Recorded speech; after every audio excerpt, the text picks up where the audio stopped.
Yes, sir. Good evening. I will call this meeting to order. It takes them a second. Good evening. I will call this meeting to order. It is 7:06 p.m. Mr. Schaefer, roll call. Roll call, Mr. Bishop. Yes. Mr. Carter. Yes. Mr. Moore. Present. Mr. Welch. Here. Ms. Walsh. Present. And for the first time, Mr. Sears. Thank you. I will read the statement of policy for the record. This meeting may be recorded. Such recordings are public record, may be posted online, and could be subject to review in court. As is the adopted policy of the Zoning Commission, all applicants will be granted an opportunity to make their formal presentation. The audience may be granted an opportunity to comment, followed by the applicant's response and questions from the commission. The chairperson may limit repeated debate and reserves the following rights: to limit comment to items on the agenda, to limit public comment to 5 minutes per person, to restrict the number of times a member of the public is permitted to speak, and to enact any other reasonable ad hoc protocols or measures necessarily to maintain a fair, safe, or orderly meeting. This policy was adopted by the Commission to provide for a respectful, constructive, and efficient discussion of business scheduled for consideration and to allow for proper due process as required by law. At this time, we will begin the hearing for Hey, Joe, I need my agenda.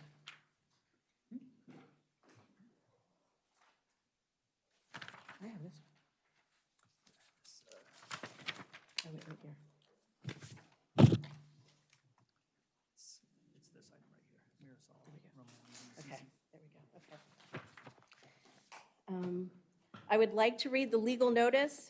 Romanelli and Hughes Building Company requesting approval of a final development plan amendment to eliminate a pedestrian path and play area on 2.85 acres at 4505 Speranza Loop, Galena, Ohio 43021, open space of Mirasol Section 2, Lot 7967, currently zoned Planned Residential District, Zoning Commission case number 2022-01, continued from the February 14th, 2022. For those planning to speak on this matter, please make sure you've signed in and stand to be sworn in. Do you swear to tell the truth, the whole truth, and nothing but the truth, so help you God? I do. Thank you. The following exhibits have been updated. Exhibit K, all public comments received between December 22, 2021 and April 11th, 2022. I will ask Joe Schaefer for the staff report on behalf of Genoa Township Development and Zoning Department. Thank you, Chairwoman Walsh. You probably all saw my email. This applicant has requested a continuance. They plan to come back before you in front of you at the May meeting. They assure me they're going to be ready in time for the May meeting. So with that, my recommendation would be that we hold no deliberations or comments or discussions regarding this matter, and that the commission entertain a motion for continuance to the May meeting. Happy to answer any questions. Okay, sorry. Oh, sorry, go ahead. Madam Chairwoman, I would move to continue the public hearing for the subject final development plan amendment application known as ZC case number 2022-01 until, let me get the date, May 9th? May 9th at 7 p.m. in the Genoa Township Hall. Additional or revised materials will be due to the Genoa Township Development and Zoning Department by April 18th. 19th, A week from today. right? 18th 18th? by 4 p.m. Do we have a second? Okay, thank you. We have a motion and a second. Mr. Schaefer, would you call roll? Roll call, Mr. Bishop. Yes. Mr. Carter. Yes. Mr. Moore. Yes. Mr. Welch. Yes. Ms. Walsh. Yes. The motion carries. This hearing is closed at 7:10 p.m.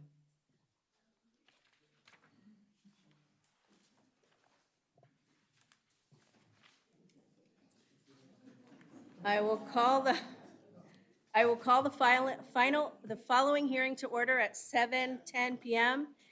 TGB Holdings, Inc., requesting approval of a final development plan amendment to allow outdoor live music on approximately 2.460 acres at 6030 Chandler Court, Westerville, Ohio, 43082, parcel number 317-313-050-15001, a restaurant currently zoned Planned Industrial District, also known as Geomarcos.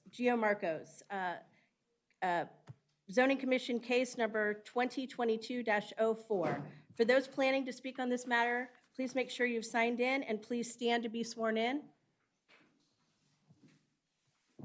Do you swear to tell the truth, the whole truth, and nothing but the truth, so help you God? I do. Thank you. The legal notice for this meeting was printed and published on March 25th, 2022 in the Delaware Gazette and posted at the Genoa Township Hall on March 15th, 2022. An attempt to mail notice of this hearing to property owners within 500 feet of the subject property was also made. The following were marked Exhibits A through G. Exhibit A, legal notice. Exhibit B, affidavit of advertisement. Exhibit C, sign-in sheet. Exhibit D, application and plans originally received March 11, 2022. Exhibit E, staff technical review dated April 4, 2022 for April 11, 2022. Exhibit F, staff memo dated April 4, 2022 for April 11, 2022. Exhibit G, all public comments received between March 11th and April 11th, 2022. I will ask Joe Schaefer for the staff report on behalf of Genoa Township Development and Zoning Department. Thank you. I do have a report to give for this one, a little bit longer than the last one. So this is a proposed final development plan amendment application to revise the approved development text and associated divergence documentation, resulting in the elimination of verbiage which currently prohibits live outdoor music on the Geomarcos restaurant site. So just going into the project history a bit, Geomarcos restaurant was originally located at 7094 State Route 3, which is now the home of Yavo's Tacos. The original Geomarcos final development plan for the standalone restaurant at 6030 Chandler Court was approved by the Genoa Township Board of Trustees on August 26, 2009 under ZC case number 2009-03. Live outdoor music was expressly prohibited in the approved development text. This prohibition was reinforced in additional text provided to serve as justification for one of the divergences granted for the plan. The subject divergence pertained to allowing activity to occur outside. The zoning resolution at the time read that industrial activity will be conducted wholly within a complete enclosed building except for automobile service stations, drive-in restaurants, equipment rental, sales, and service, including automobiles, trucks, and trailers. A final plan amendment for a net 25-space parking lot expansion was approved in 2011 under ZC case number 2011-03. Yet another amendment to allow for construction of a 157-square-foot cooler and a 680-square-foot dining room expansion was approved by the Commission as a minor amendment on June 6, 2016 under ZC case number 2016-02. And yet another amendment to revise the orientation of the previously approved cooler and to authorize and revise the construction and expansion of said parking lot on the western portion of the track was approved as a minor amendment on March 13, 2017 under ZC case number 2017-01.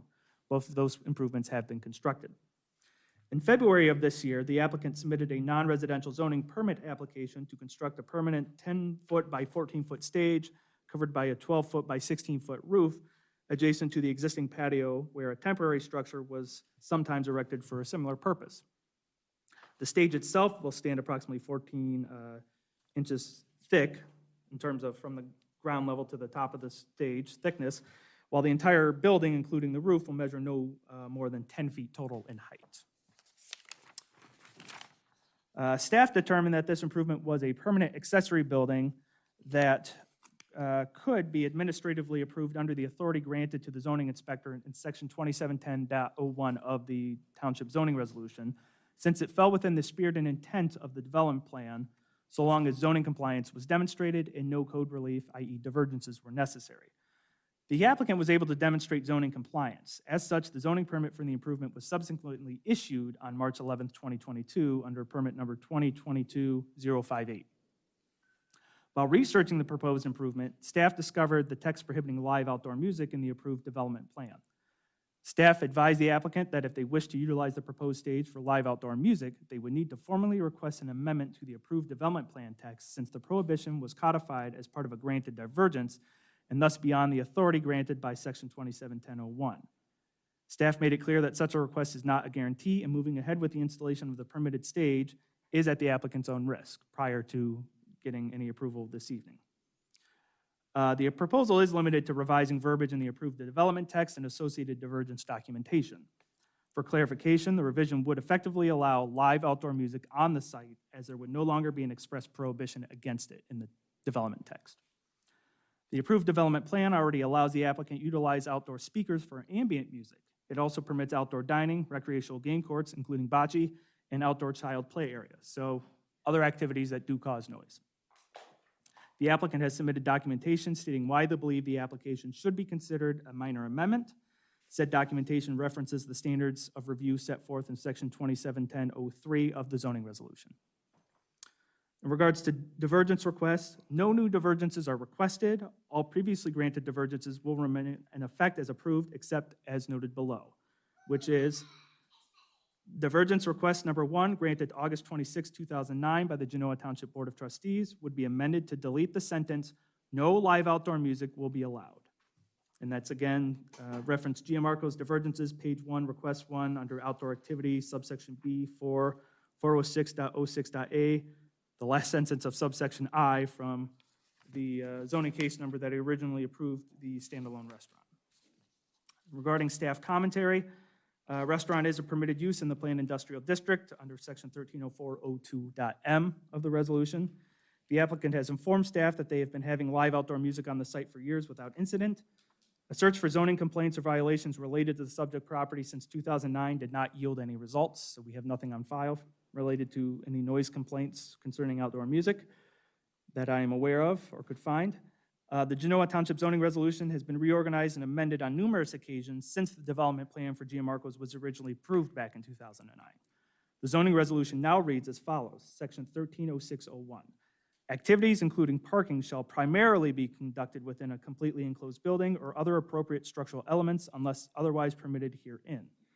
The inclusion of the word primarily in the text indicates that some limited incidental exceptions are permitted under code. A roof stage is being provided for performances would seemingly be an appropriate structural element, in staff's opinion.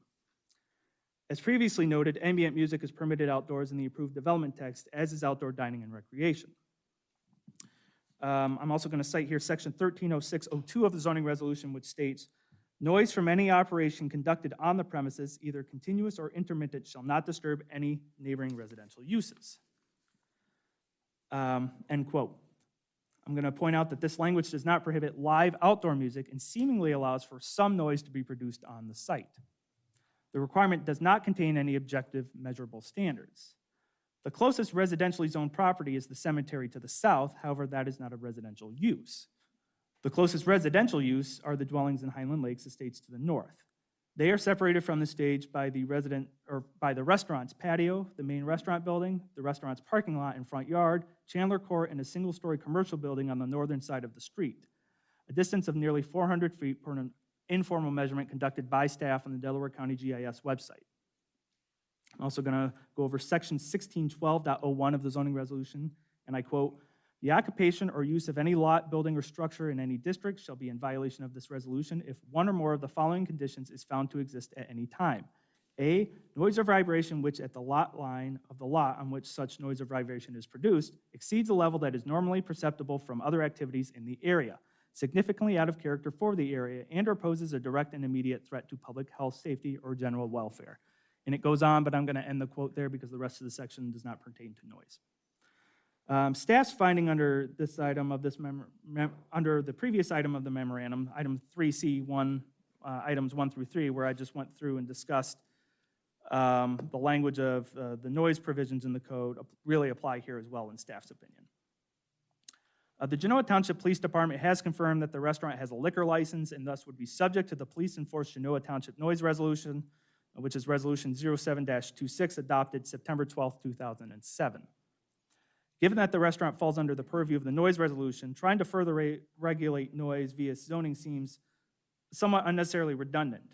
Furthermore, practically speaking, successful enforcement of noise concerns via zoning is difficult, especially given that the existing noise control standards in the zoning resolution are not objective and lack measurable standards. I do have a technical review attached. There's really no additional commentary to add. So the challenge with noise is, absent of a recording or me being able to get out there and hear it, it's difficult to get the evidence that a violation is occurring. Secondarily, as I've noted in the report, the resolution doesn't really have objective measurable standards for noise. And I actually, on a different topic, ran that section of the resolution by council and did get some feedback that there was some concern about the way it was worded and whether or not we'd be able to practically enforce it, because it's very subjective in the way it's written.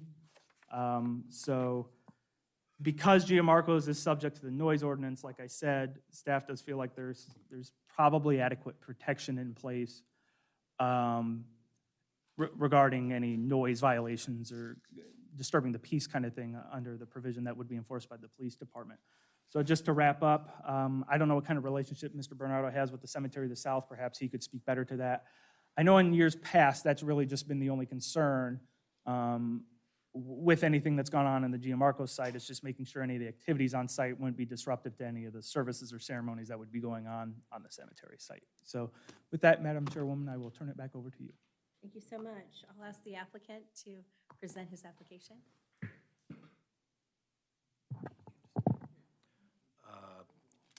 Present my application, or? No, discuss what you'd like to Yeah, share. no, I just, I agree with everything Joe said. We have not had any issues in 22 years, 10 years at the original location where Yabo's Tacos is, and then another 12 years in the new location.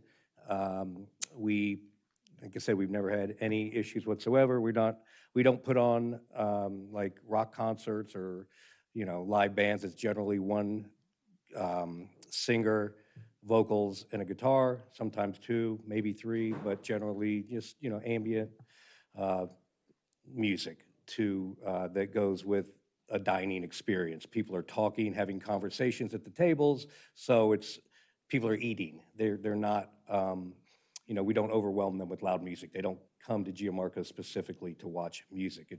And then, as Joe mentioned, we do have a bocce league. We have a very robust, lively patio, people laughing, talking, having a good time. So those noise levels are already probably comparable to any of the music that we've ever had. And just asking, and honestly, I don't even remember that clause being in there. I probably would have pushed harder at that originally. I didn't do this intentionally just to ignore the clause that said no live music. We just guy came and said he wanted to play and sing, and so we said okay. And then the customers liked it. We have a very loyal following in the Westerville community. I've always been very supportive of all sports teams, charities, fundraisers, Genoa Township Business Association. I think we're a good community member. We want to continue that, but music is very important to our success. People know that restaurants have a very high failure rate. Many, many restaurants are failing all over Columbus, all over the country right now. We don't want to join that list of restaurants. So music is important to us. It will never be an issue as far as any complaints with the Genoa Township noise police department. So that's really all I have to say. Thank you. Okay. We do need Mr. Bernardo's name and address just for the record for him Oh, to state. I'm sorry. Would you state your name and okay. address? I'm sorry. Thomas P. Bernardo. My home address, 8606 Buttonbush Lane, Westerville, Ohio, 43082. Thank you. At this point, we would ask for public comments from any individuals who were properly sworn in.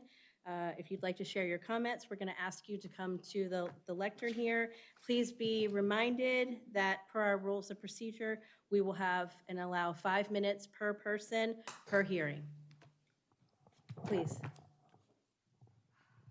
Mr. Chairman, may I say one thing too? Yes. Please, out of respect for everybody in the audience that's going to be presented, turn your cell phones down, please, and please refrain from talking among yourselves while there's presentations going on.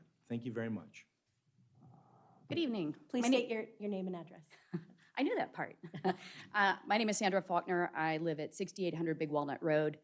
Thank you for a minute just to speak on this. I will not anger the bocce community by objecting to the proposal. But given that it is a cemetery next door, and there are things that do happen where families visit on Saturdays and Sundays, I was wondering whether the applicant would be willing to restrict live music to noon and later as a concession to making sure that people who want to visit loved ones in the morning after church or around that time could do so without it. I completely understand there's other stuff going on there. I have no objection to that. I think it's a great community place, but and I doubt you'd ever want to have music that early, honestly, so maybe it's not a big deal, but maybe a concession to not offering the music until afternoon.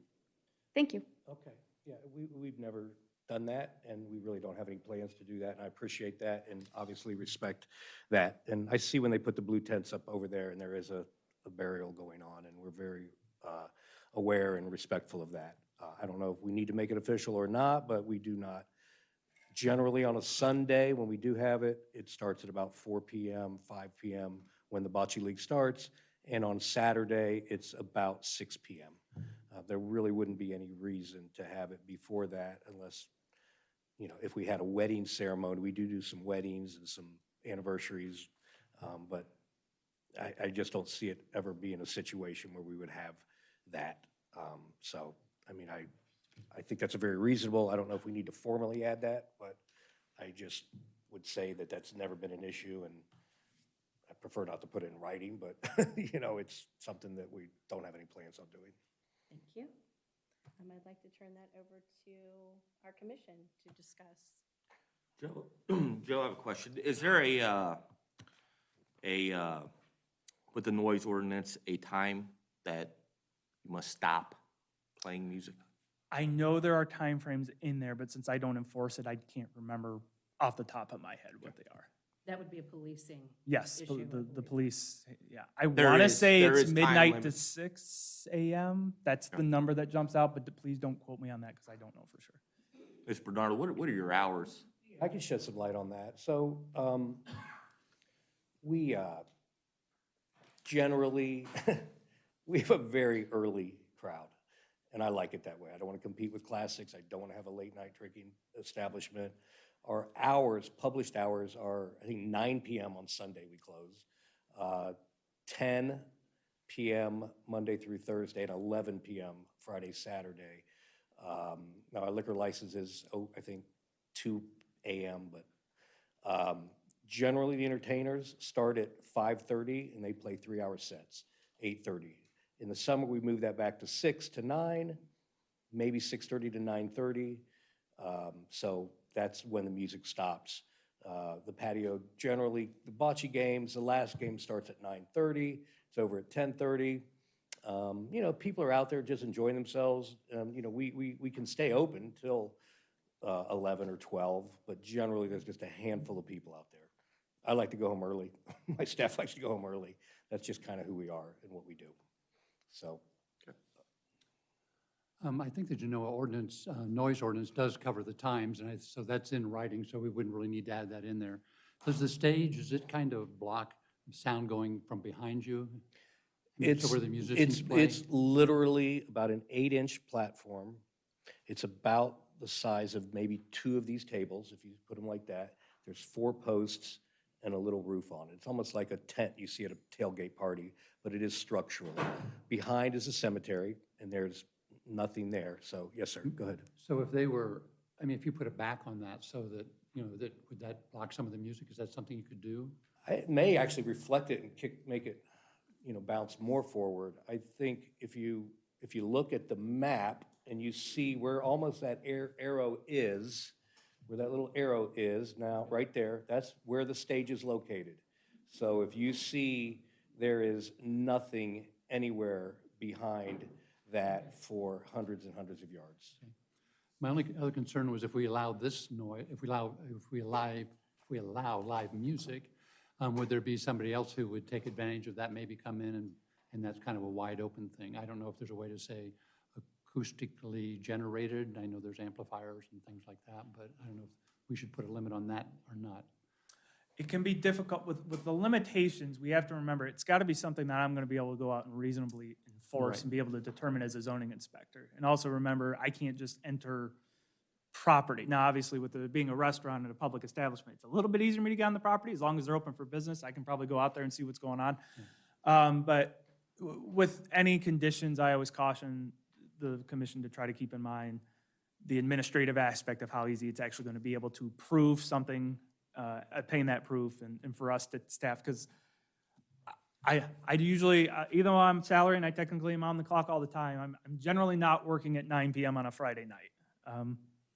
So it can just be difficult for staff to obtain the needed evidence sometimes with these types of scenarios. To Mr. Carter's point, I do think, yeah, you could potentially be opening the door for someone else to make this request, but obviously we have unique circumstances here that may not exist in some other areas, I would say.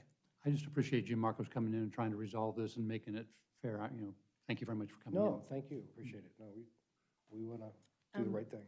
Mr. Schaefer, you said that there have not been any emails or concerns to noise in the last. Regarding prior to we got this application, no. We did receive a couple of public comments, a little bit opposed to this leading up to this meeting, but a lot of them were, I felt like they were tagged on comments to, they were primarily about the application that's happening after this one, and they said, oh, and by the way, I saw this, and I'm concerned about this. So there were I'd be lying if I said there was no concerns raised once the application was submitted by some of the public comments But I you sent hadn't out. before. But prior to that, no, we could not find anything on file of any Mr. concerns. Bernardo, can I direct that to you? Are Yeah, you aware of any? Nothing, never had Genoa Police come to ask us to keep the noise down. I have a good relationship with the cemetery, as was asked later. Many times when there is a wake on the cemetery, at the cemetery property, they come and eat at Gianmarco's. So we have a very good business relationship with them because we're very convenient to the family of the mourning deceased. So I would say we have an excellent working relationship with the cemetery. Just general comment. Yeah. For context, I have been there, I have heard the music. I did not report you.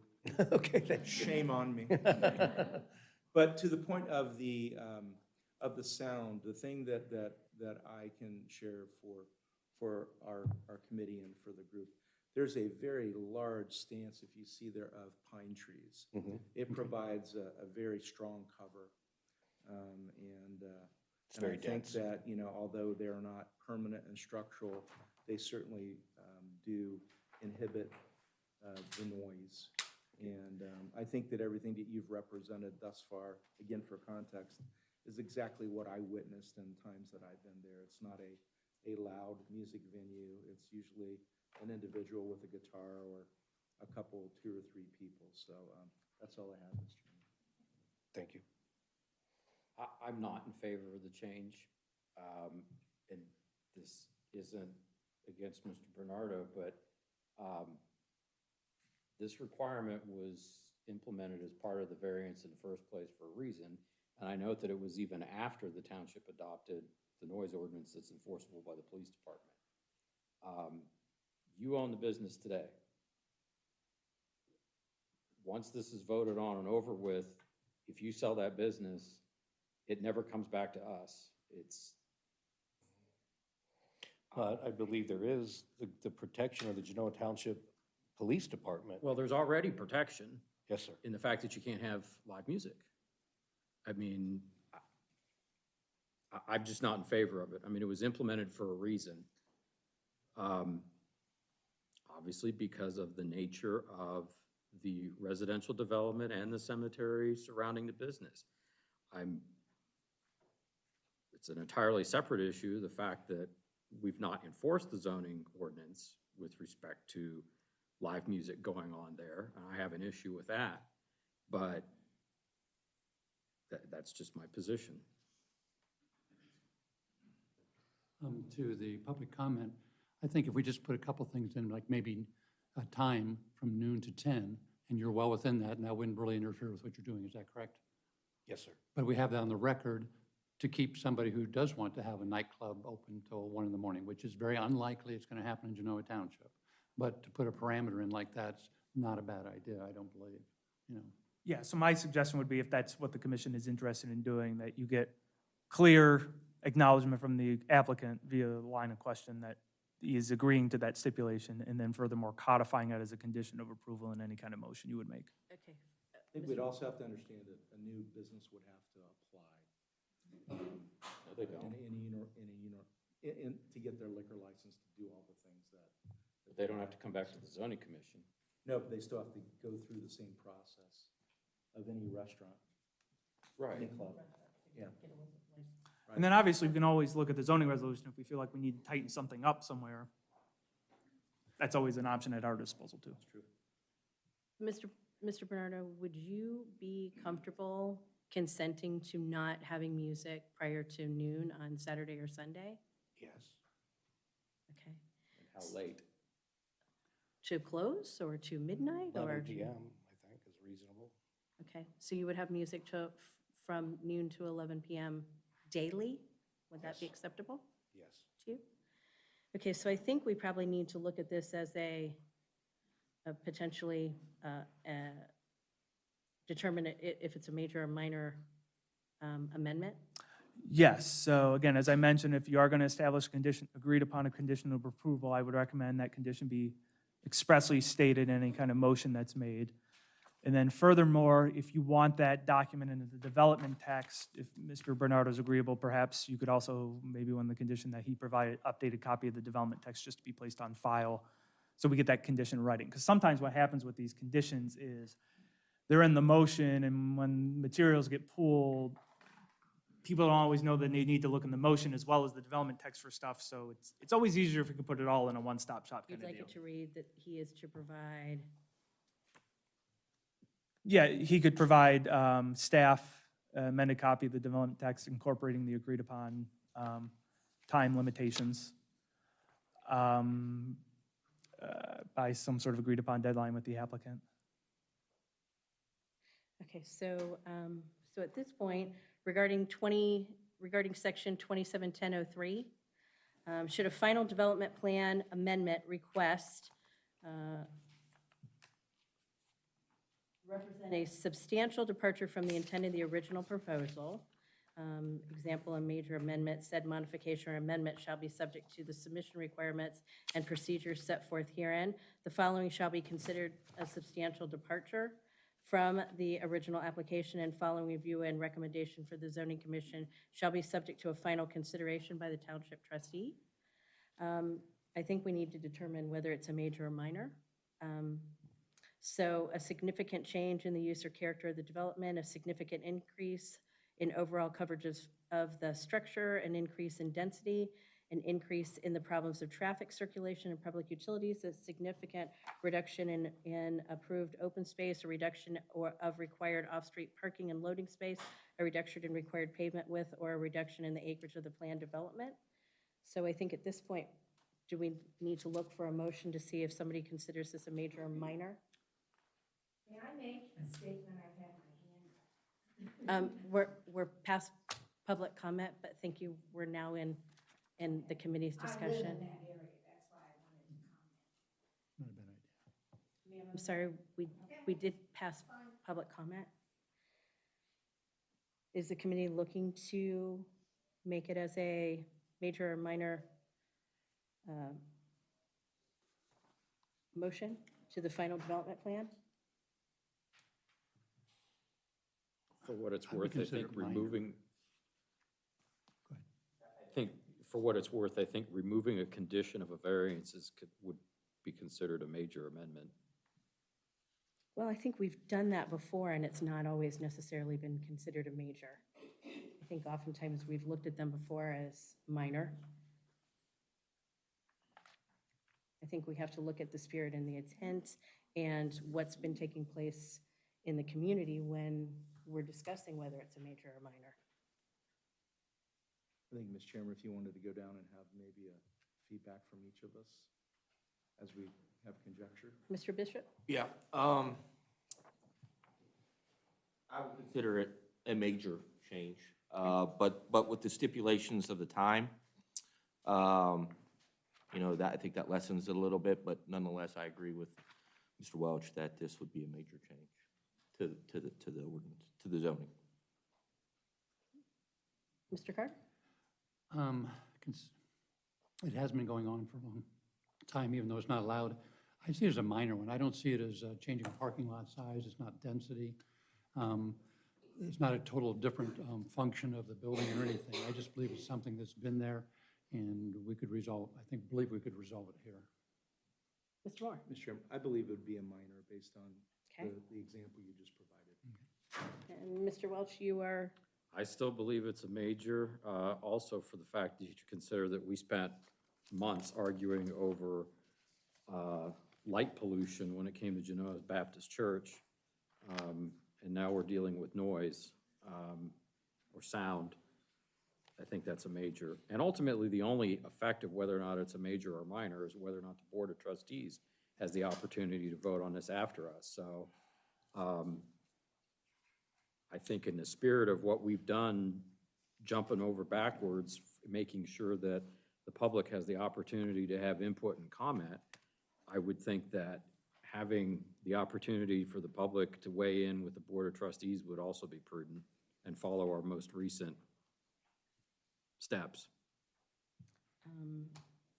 I feel that it is minor at this point. I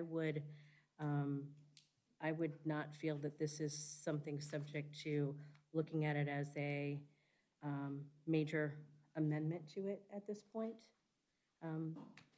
for what that's worth, but I will look for a motion.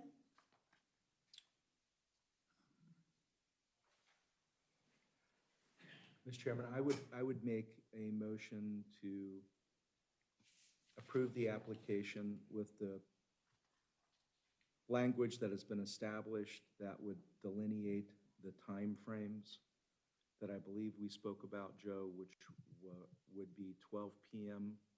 to 11 p.m. Each day. And for that application to be updated in accordance with said information and then duly presented back to the zoning board or back to you in administration for a final review. Is there a second? Second? Okay. Point of order, Yeah, Madam I was Chairwoman. going to Okay, go read the ahead. motion. I guess I was a little confused. Was that a motion? Because we haven't made the motion on major, minor yet. Are you making that as a? Those are usually two separate motions. I mean, unless you want Making it as to. a, As a minor. Second? okay, roll call, Mr. Schaefer? Roll call, Mr. Bishop? Yes. Mr. Carter? Okay, let me just make sure we're voting on it being a minor, correct? Minor Okay, amendment. yes. Mr. Moore? Yes. Mr. Welch? No. Ms. Walsh? Yes. Okay, Now back to what I said. yes, so You're going to make me have to repeat that. I was going to. I guess that was my confusion as to whether or I not. was going to have you make sure that you read that it's a minor. Yes. So we may need some clarification motions because it sounded sort of like that was both things slammed together, so maybe we. Read this. Okay. I think this will help. All right. Then I'm going to make a motion. It's a minor approval motion. We move to approve the following: the subject final development plan amendment application, including all plans and materials which has been deemed by this commission to be a minor amendment pursuant to section 2710.03, submitted by TGB Holdings to allow outdoor live music on approximately 2.460 acres of property located at 6030 Chandler Court, Westerville, Ohio, 43082. Currently zoned planned industrial district PID, ZC case number 2022-4, incorporating exhibits A through G, and any comments made by the applicant during this hearing, including, and I will list them as follows. Number one, adding the time frame of music operations from 12 p.m. to 11 p.m., Monday through Sunday, weekly. Number two, to present an updated document to the zoning commission that identifies this said change being a minor amendment that states the, I guess, administrative time change that And- has been agreed to. Did you want that at the commission or to the zoning department? To staff? To the department. Any others, Mr. Chairman? Do we have a second to the motion? Second? Thank you, Mr. Moore. Mr. Schaefer, roll call. Roll call, Mr. Bishop. Yes. Mr. Carter. Yes. Mr. Moore. Yes. Mr. Welch. No. Ms. Walsh. Yes, motion carries. This meeting was concluded this hearing was concluded at 7:46 PM. Thank you. Thank you. Thanks, Sarah. Thanks, guys. Thank you.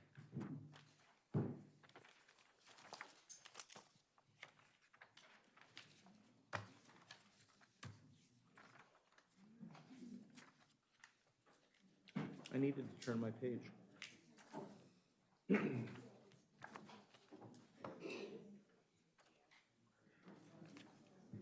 believe the next applicant team is working on their way of getting up here, so it'll be just a moment, please.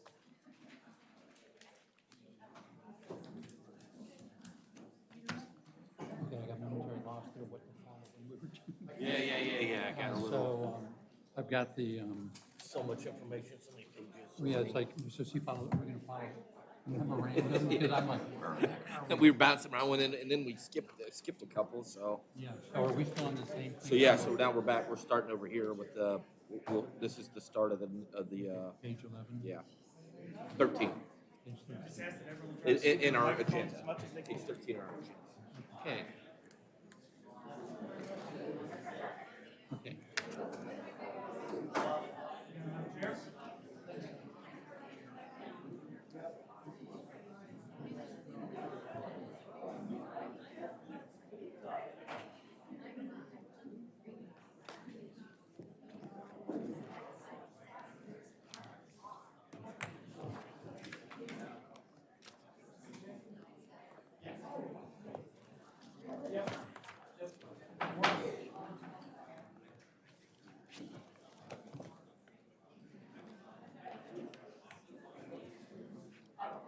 No, I will call the following hearing to order.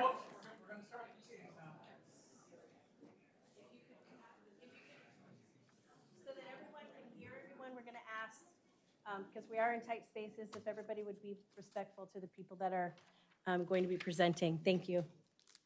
I will call the following hearing to order at 7:48 PM.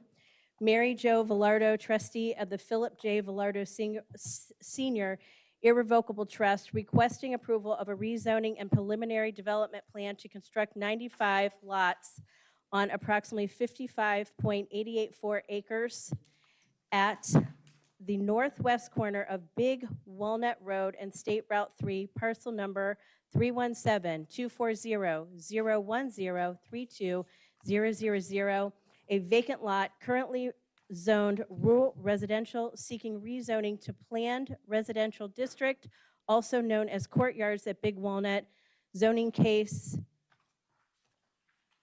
2022-03. For those planning to speak on this matter, please make sure you've signed in and please stand to be sworn in.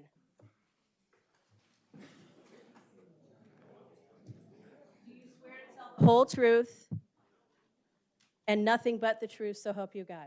I do. Thank you. Be seated. This meeting was printed and published March 25th. Please keep it down. 2022 in the Delaware Gazette and posted at the Genoa Township Hall on March 15th, 2022. An attempt to mail notice of this hearing to property owners within 500 feet of the subject property was also made. The following were marked as Exhibits A through J. Exhibit A, legal notice. Exhibit B, affidavit of advertisement. Exhibit C, sign-in sheet. Exhibit D, application and plans originally received March 7th, 2022. Exhibit E, the Delaware County Regional Planning Commission recommendation made March 31, 2022. Exhibit F, traffic study dated March 3, 2022. Exhibit G, fire marshal letter dated March 2, 2022. Exhibit H, staff technical review dated April 4th, 2022 for April 11, 2022. Exhibit I, staff memo dated April 4th, 2022 for April 11th, 2022. Exhibit J, all public comments received between March 7th and April 11th, 2022. I will ask Joe Schaefer to present the staff report on behalf of Genoa Township Development and Zoning Department. Thank you, Madam Chairwoman. Before I get in my report, which is lengthy, as I have to get a lot of information into the record, I just want to make sure, is the applicant comfortable with the exhibit list as it currently was just read off? Any additions at this time? No additions. Moving forward, like I said, this is a long report. I got a lot to read. I'm going to try to be as concise where I can be, but there's a lot of material, so I'm just going to jump right in. So as noted, this is a rezoning and preliminary development plan application request to rezone approximately 55.884 acres of currently undeveloped, relatively vacant property at the northwest corner of State Route 3 and Big Walnut Road. For those of you who are entirely familiar with this, if you know where the brand-new police station is, this is just, the property sort of wraps around that site to the north and to the west. There is a house that's not part of this application between the police station and this proposed rezoning. As noted, the request is to construct 95 single-family dwellings on fee simple lots, as well as an associated clubhouse with a swimming pool, pickleball courts, and a community garden with an associated shed. Moving on, there are 2 wetlands currently on the site. One is approximately 0.12 acres in size, located immediately adjacent to the east side of the 408 linear foot stream that cuts through the northwest corner of the site, and another wetland, which is an approximately 0.35 acres in size, located along the northern property line due east of the aforementioned stream. As noted, the property's long been vacant. There may have been a house once upon a time on this property, but if it was there, it's been long gone.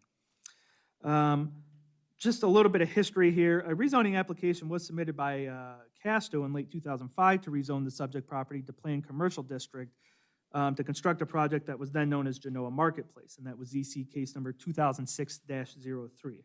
But it was ultimately withdrawn. I don't believe it went over very well from what I hear. So the proposed development would be constructed in 2 phases if it is approved. Each phase is expected to take approximately 18 months to complete. The applicant has not provided an exact timeline. It is still too early in the process for them to know that. So phase 1 would consist of approximately 25 units at the southern half of the site and include the clubhouse, the swimming pool, the pickleball courts, and one of the 3 trail segments, as well as 3 of the stormwater basins. Phase 2 would consist of 70 units on the northern end of the site, the community garden, the other 2 trail segments, and 1 other stormwater basin. So in the memorandum, and this is all public record and it's entered as an exhibit, I'm not going to go through the entirety of the table here. I'm going to try to be as brief as I can. So the net developable acreage for this site, once you take the township's, how we calculate that into consideration, we go from the 55.884 acres down to 45.781 net developable acres.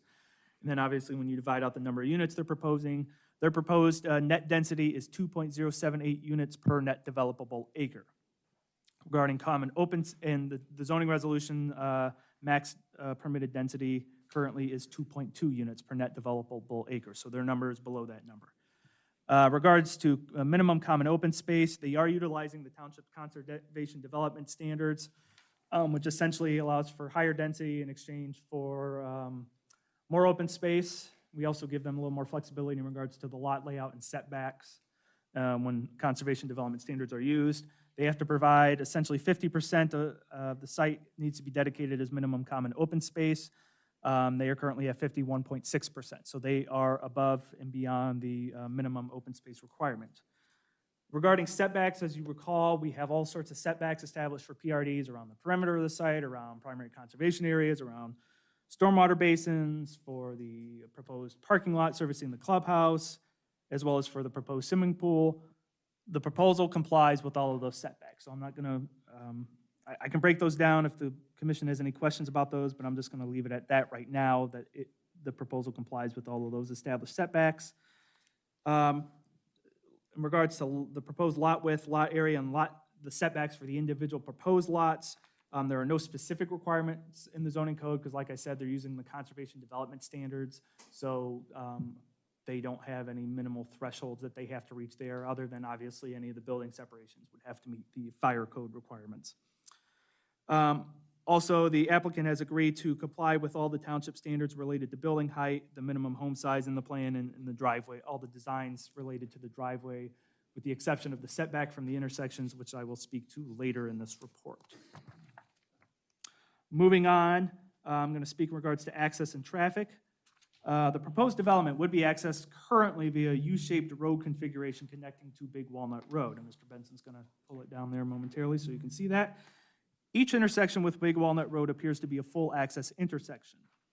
While it is arguable whether this configuration meets the intent of the zoning requirement of providing 2 full vehicular access points for the development of more than 30 lots, the design is, in staff's opinion, technically compliant with the text of the zoning resolution, and that's section 903.05.b. However, speaking to this design component, the Delaware County Engineer's Office issued a letter dated March 12, 2022, stating the 2 intersections on Big Walnut Road are not preferred as they create an unnecessary roadway, i.e. maintenance concerns, and results in a less safe configuration due to there being 3 intersections as a result of the design instead of 1, which increases the number of traffic collision points. The engineer's office recommends eliminating the U-shaped roadway and providing a standard roadway intersection instead. The engineer's office will be responsible for reviewing site distance along Big Walnut Road. Similarly, the Genoa Township Fire Marshal issued a letter dated March 14, 2022, stating that the fire department was not in favor of the proposed Big Walnut entrance design as depicted, noting it does not meet the fire code requirement of providing a second independent apparatus access road, and they cited Ohio Fire Code Appendix D, D107.1. The fire marshal also noted that the emergency access road that is shown is through land yet not secured by the developer and thus may not be a future option for access. Revising the Big Walnut Road access point to a single entrance as seemingly preferred by the engineer and fire department would likely require a divergence to section 903.05.b of the zoning resolution, unless an alternative compliant configuration, which is acceptable to the engineer and the fire marshal as well as code compliant, can be developed. Regarding traffic, a trip generation letter has been included in the submission. The letter and all other materials related to traffic will have to be reviewed and approved by the Delaware County engineer. Approval of the trip generation letter has not been received as of the date of this memorandum, at least not by staff. The engineer's March 12th letter also stated that the county will be requiring a traffic impact study for this development. I did contact the engineer's office today, and they have confirmed that none has been submitted to them as of this afternoon. Though traffic generally cannot be a primary factor when making zoning decisions, a copy of the traffic study will need to be incorporated within the submission to satisfy the requirements of the zoning resolution. A roadway easement has been provided between lots 18 and 19 in case the dead end of Mahogany Drive and Walnut Grove Estates is ever extended eastward. Development pattern map maintained by Regional Planning illustrates this connection and labels it as a comprehensive plan road. However, such a connection is not specifically mentioned or illustrated in the township's comprehensive plan. Regardless, planning for the potential connection does seem to make some sense. Regarding streets and parking, all streets in the proposal will be public per the applicant and designed to county standards. There is a stub road to the northern end of the property adjacent to township-owned property at the eastern terminus of Fleur Drive. That's been proposed. Since the proposed street system will be public, this stub could provide the township public vehicular access to this parcel as well as to the other township-owned properties in this vicinity. These properties are practically landlocked due to the restrictions on access to State Route 3, lack of road network or access rights to the northern property owned by Genoa Baptist Church, and no road connection extending from Fleur Drive into the park. A small parking lot consisting of 7 parking spaces has been provided south of the clubhouse to service the clubhouse. There is a divergence request related to that I will also momentarily speak to. Regarding utilities servicing the site, letters from all required utility companies have been provided. The proposed development would be serviced by sanitary sewer via an existing line which terminates at the northeast corner of the Walnut Grove development, labeled Utility Hole 013. A 50-foot easement is proposed in the southeast corner of the Elizabeth Berlin property at 6870 Fleur Drive to access to this connection point. Water connections will be made in 3 separate locations. The southern end at the existing 16-inch line along the north side of Big Walnut Road. The second at the western property line connecting to an existing 12-inch line which runs between 5078 and 5090 Naya Court in Walnut Grove. And the third at the northeast corner of the track connecting to existing line, which terminates at the southeast corner of the property 34-acre parcel owned by the township to the north, at the eastern terminus of Fleur Drive. That connection would be 24 inches. Regarding stormwater and drainage, there are 4 total basins on the site. I'm not going to describe them in detail. You can pretty much see them on the drawing here. They're the lighter blue colored polygon shapes there. There's 1, 2, Mr. Benson's moving, and then there's 2 smaller ones closer towards Big Walnut Road down there to the south. You'll also notice there's a darker blue existing pond there. It appears that is going to remain as is and not used for any kind of stormwater management systems. I think the plan seems to be just not to touch it and just leave it be, which is similar to what the township did regarding the pond just south of that on the police station property. Stormwater will drain in several separate locations. Number 1, to an existing line along Big Walnut Road. Number 2, to an existing 12-inch line, which runs between 5070 and 5078 Naya Court in Walnut Grove, and to a swale through the proposed easement on the Elizabeth Berlin property, which will lead to an existing 36-inch stormwater line within the Walnut Grove development plan, the open space of said plan. As I already talked about, the existing pond. For clarification, the Delaware County engineer will be responsible for reviewing designs and plans pertaining to stormwater management, drainage, and erosion. So it's perfectly okay for us to have questions and inquiries about those issues. Just for everyone in the room to know, the zoning commission nor even the board of trustees has final authority on those matters. Civil engineering matters all go through Delaware County Engineer's office. They are the engineer who reviews things on the township's behalf for compliance on those fronts. I'm going to talk about pedestrian connectivity here briefly. 4-foot sidewalks have been provided along both sides of all proposed streets. A system of internal paved trails is being proposed in open space areas which are not wooded. Additional unpaved trails, 4 feet in width, may, per the applicant, be provided in wood areas to avoid disturbing existing trees. And you can see the existing trail segments run behind several of the lots here and then tie back into the street. And then there's a segment that runs through sort of the heart of the plan, around the basin and past the community garden there. 15-foot wide pedestrian easement will be provided along the track's State Route 3 frontage in lieu of constructing a multi-use path, as there are no paths on either side of the track. This is permitted by the zoning resolution. The easement would be recorded and dedicated when the development is platted. A public multi-use path already exists along the track's Big Walnut Road frontage. The proposed sidewalk and by extension internal trail system would connect to this path.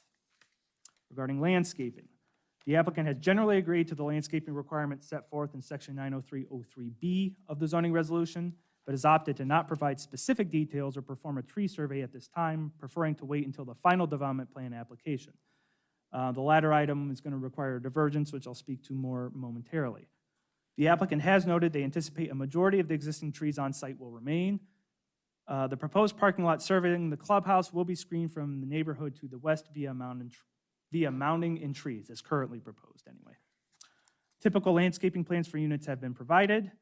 And those, usually we ask the applicant to eventually put in text that says that the HOA will enforce that, so the township isn't in the business of regulating and having to inspect the flower beds of each individual dwelling within the plan. Moving on to amenities. All proposed amenities are permitted uses of the required open space areas. The applicant has agreed to all the regulations for swimming pools, including the 75-foot setback requirement, the 6-foot fencing requirement, the restriction related to loudspeakers, jukeboxes, public address systems, and electric amplifiers, exterior lighting requirements, and off-street parking requirements. The community garden would be located behind and screened from lot 72. It will be anchored by a community garden shed, which I already mentioned, which stands approximately 15 feet in height under the current materials. There's no cluster mailbox locations identified on the site. If they are required by the Postal Service, they should be included in the final development application materials should this application get to that point. Regarding signage, one freestanding sign identifying the neighborhood is proposed along Big Walnut Road. The sign would be double-sided with a sign area of approximately 12.5 square feet per side. The proposed sign height exceeds, which is 6 feet, or over 6 feet, exceeds the zoning resolution maximum of 6 feet without bonuses. If the applicant wishes to utilize bonuses permitted by the resolution for the sign height or any other aspect of the sign, They should be noted. Proof of qualification for said bonuses as well as calculations demonstrating compliance should similarly be provided. 2 large temporary signs are being proposed, one along Big Walnut Road and the other along State Route 3. Each sign would have a sign area of approximately 30 square feet. There's a divergence related to that, which I will speak to here shortly. Regarding lighting, a total of 8 decorative light poles are proposed for the plan, 1 at each intersection within the development, excluding the Big Walnut Road entrances, and 3 in the vicinity of the proposed parking lot and swimming pool, and 1 at each location where the trail running behind lots 36 through 48 intersects with the proposed Road C. So on the drawing there, Mr. Benson has pulled off, you can see sort of the target-like circles. Those indicate the locations of the proposed light fixtures. Regarding architecture, typical designs for the proposed units, as well as for the proposed clubhouse, community garden, shed, fencing, and sign have been provided. So I'm going to move on here to talk about the divergences that I've referenced numerous times. So there are numerous divergences being requested with this application. I'm going to go through each and every one of them so I can enter them properly into the record. Number 1, divergence to section 90308D, which requires that parking and loading areas be provided in accordance with Article 19. The applicant is requesting to reduce the number of required parking spaces for the development, i.e. the clubhouse, pool, and pickleball court, from 18 to 7. The applicant's justification is, in their experience, the actual usage of the parking will be accommodated by the proposed number of spaces. The community is walkable, and very few outside visitors will utilize these amenities as they are only for members of the community. And again, when I talk about the justifications, I'm providing you the information the applicant provided in their materials. Divergence number 2 to section 90703, which requires driveways be set back at least 40 feet from a street intersection. The request is to reduce this requirement for lots 10, 11, 21, and 22. The applicant's justification is that engineering constraints related to flood routing and utility alignments required by various utility companies in combination with low traffic volumes that will be generated by the development reduce the need for this requirement since this is not a heavily traveled thoroughfare. The applicant claims this is a common arrangement for single-family developments elsewhere in Delaware County. Third divergence to section 1608.03, which states no structure may project into a required side yard. They are requesting fences to be allowed in the required side yard. The applicant's justification is private side courtyards are primary features of the homes being constructed within the plan. I'm going to add a note on here from staff. Staff does not believe this divergent is 100% or completely necessary since section 1609.02 of the resolution has been administered and interpreted in such a way which permits fences to be constructed up to side and rear lot lines, essentially 0-foot setbacks, so long as the provisions of section 2002 are complied with. That said, retaining this request within the development text would not be problematic and would codify this provision for the development should the zoning resolution ever change to no longer allow for such an arrangement. So, as currently, essentially in short, it's currently enforced, we allow fences up to the lot lines on side and rear lots. They've asked for a divergence to that fact. I think maybe there was some concern that maybe the wording in the zoning resolution wasn't quite 100% clear to that fact, so staff's opinion is if the applicant feels they'd rather be safe than sorry regarding this request, then maybe it is in their best interest to keep it in. Divergence request number 4. To sections 1803.01Q3A and 1803.01Q3B2, which permits only one temporary sign per tract, which is the former code section, and that said sign shall have a maximum sign area of 30 square feet, which is the latter code section I cited. They are requesting 2 temporary signs, one at Big Walnut Road and one along State Route 3, and that each sign have a total sign area of 60 square feet. Their justification is the main exposure to the site is State Route 3, however, the development's entrance is off of Big Walnut Road, allowing more efficient sales and less confusion to potential purchasers. Divergence request number 5 to section 2002.03, which requires that fences less than 20 feet away from any street right-of-way be no taller than 36 inches in height. They are requesting fences on corner lots, hence the side lot, as would be commonly referred to be up to 6 feet in height, so long as a sight distance is not impeded and the fence is not located any closer than 10 feet to the right-of-way line. This would be applicable specifically to lots 24, 53, 68, 68, and 89. The applicant's justification, I did not see any provided in the materials. The final, and I believe 6th divergence request is related to section 2703.04 of the resolution, which requires a tree inventory plan as part of the plan development, rezoning preliminary development plan submission. They are requesting to allow the tree survey of 3+ inch caliper trees to be submitted with the final development plan application, should this application be approved. The applicant's justification is, given the time of year, identification of trees will be more efficient in the growing season and a more accurate portrayal of existing tree species. An inventory analyzing impacts to the area has been included to show the extent of tree preservation being proposed. So that concludes the requested divergences. Now I'm going to move on to staff commentaries and review, technical comments. So moving on, number one, the subject tract is located within planning area 5 as it identified in the Genoa Township Comprehensive Plan, that being the 2019 update as identified in the comprehensive plan map. The land use recommendation for tracts in this area serviced by sanitary sewer as identified on chapter 4, page 63 of said plan is, and I quote, residential development in an approved planned residential development, PRD, in accordance with the zoning resolution, end quote. Staff's note is the proposal would be consistent with this recommendation should the zoning commission and or board of trustees find the requested divergences to be acceptable. Essentially, this site would be serviced by sanitary sewer, which is a condition or requirement for PRDs. The comp plan map does show this is a residential property or could be a planned residential property, or as such as the recommendation. Moving on, the proposed development would not be subject to the pending Hoover Watershed Overlay District, which has not yet been adopted and is currently still being reviewed by the trustees as currently drafted, since the subject tract is not wholly or partially located within said watershed. At least not via the watershed data that I had downloaded from Geographic Survey, and that we used as the basis for setting the boundaries of the watershed. Delaware County Regional Planning Commission, by law, did have to review this application.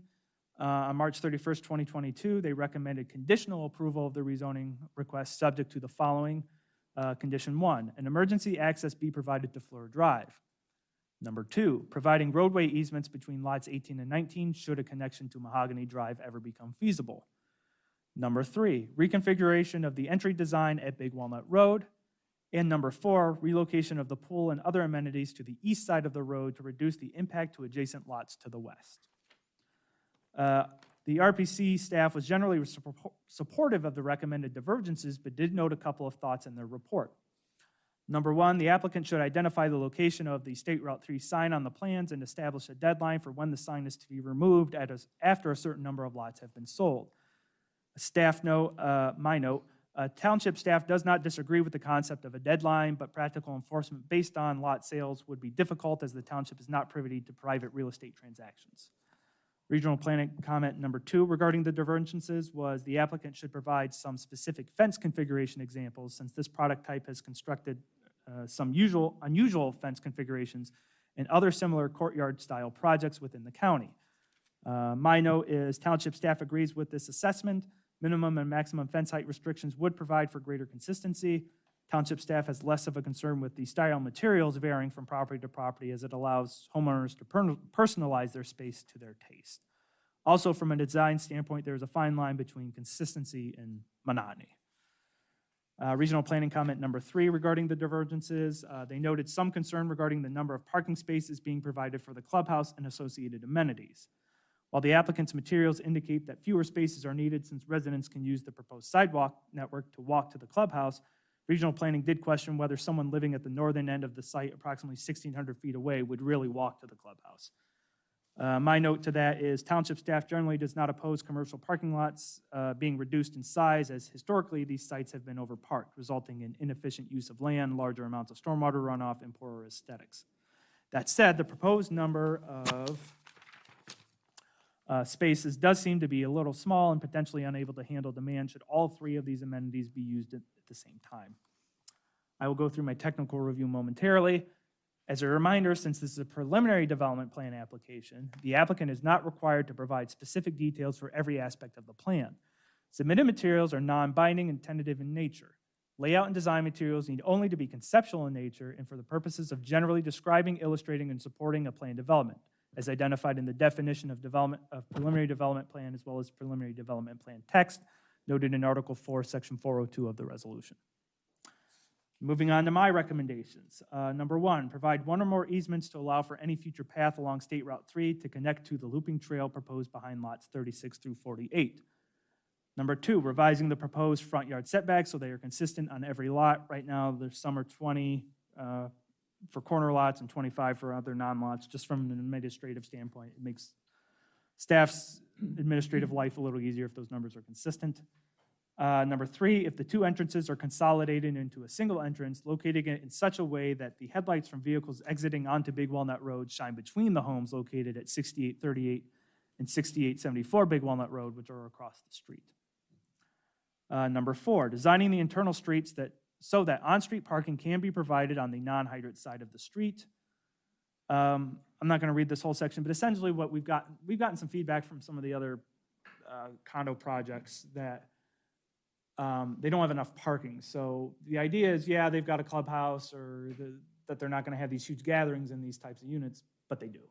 They have birthday parties, they have dinners, they have game nights.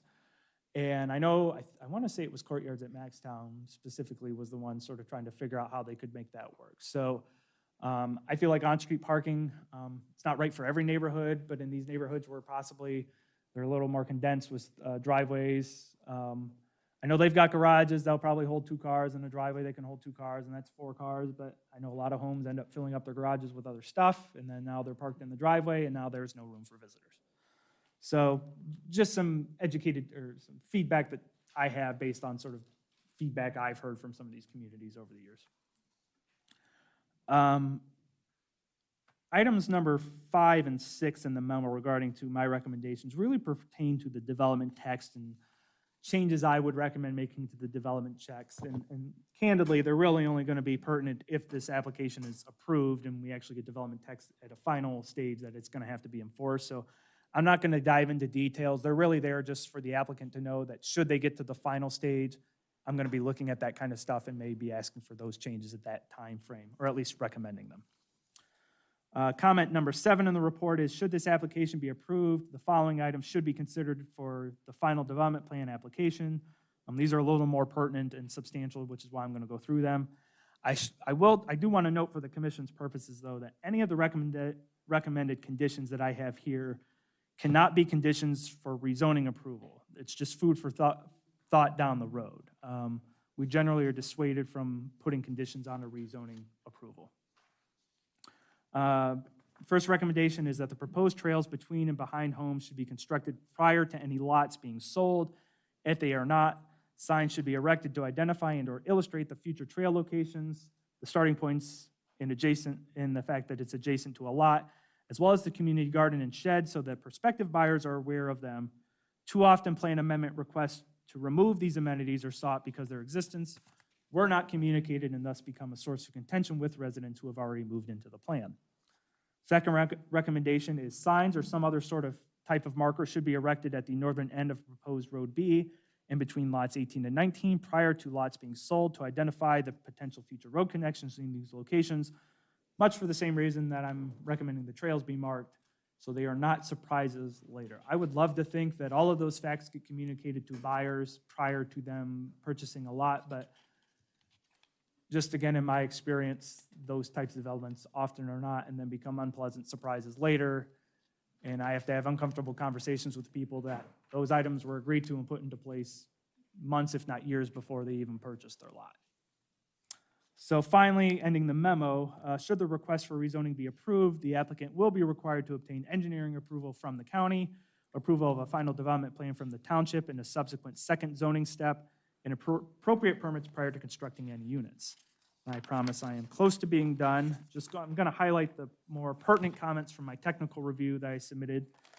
And I'm going to skip over some that I've already talked about in the memo. So I'm on technical review, development review, technical comment number 7. Exhibit B1, the zoning legal description per the submission table of contents needs to be provided, as is currently noted as being forthcoming in the materials. Revise exhibits C1 through C3 to label the State Route 3 right-of-way so that it can be verified that the 170-foot setback has been measured from the correct location.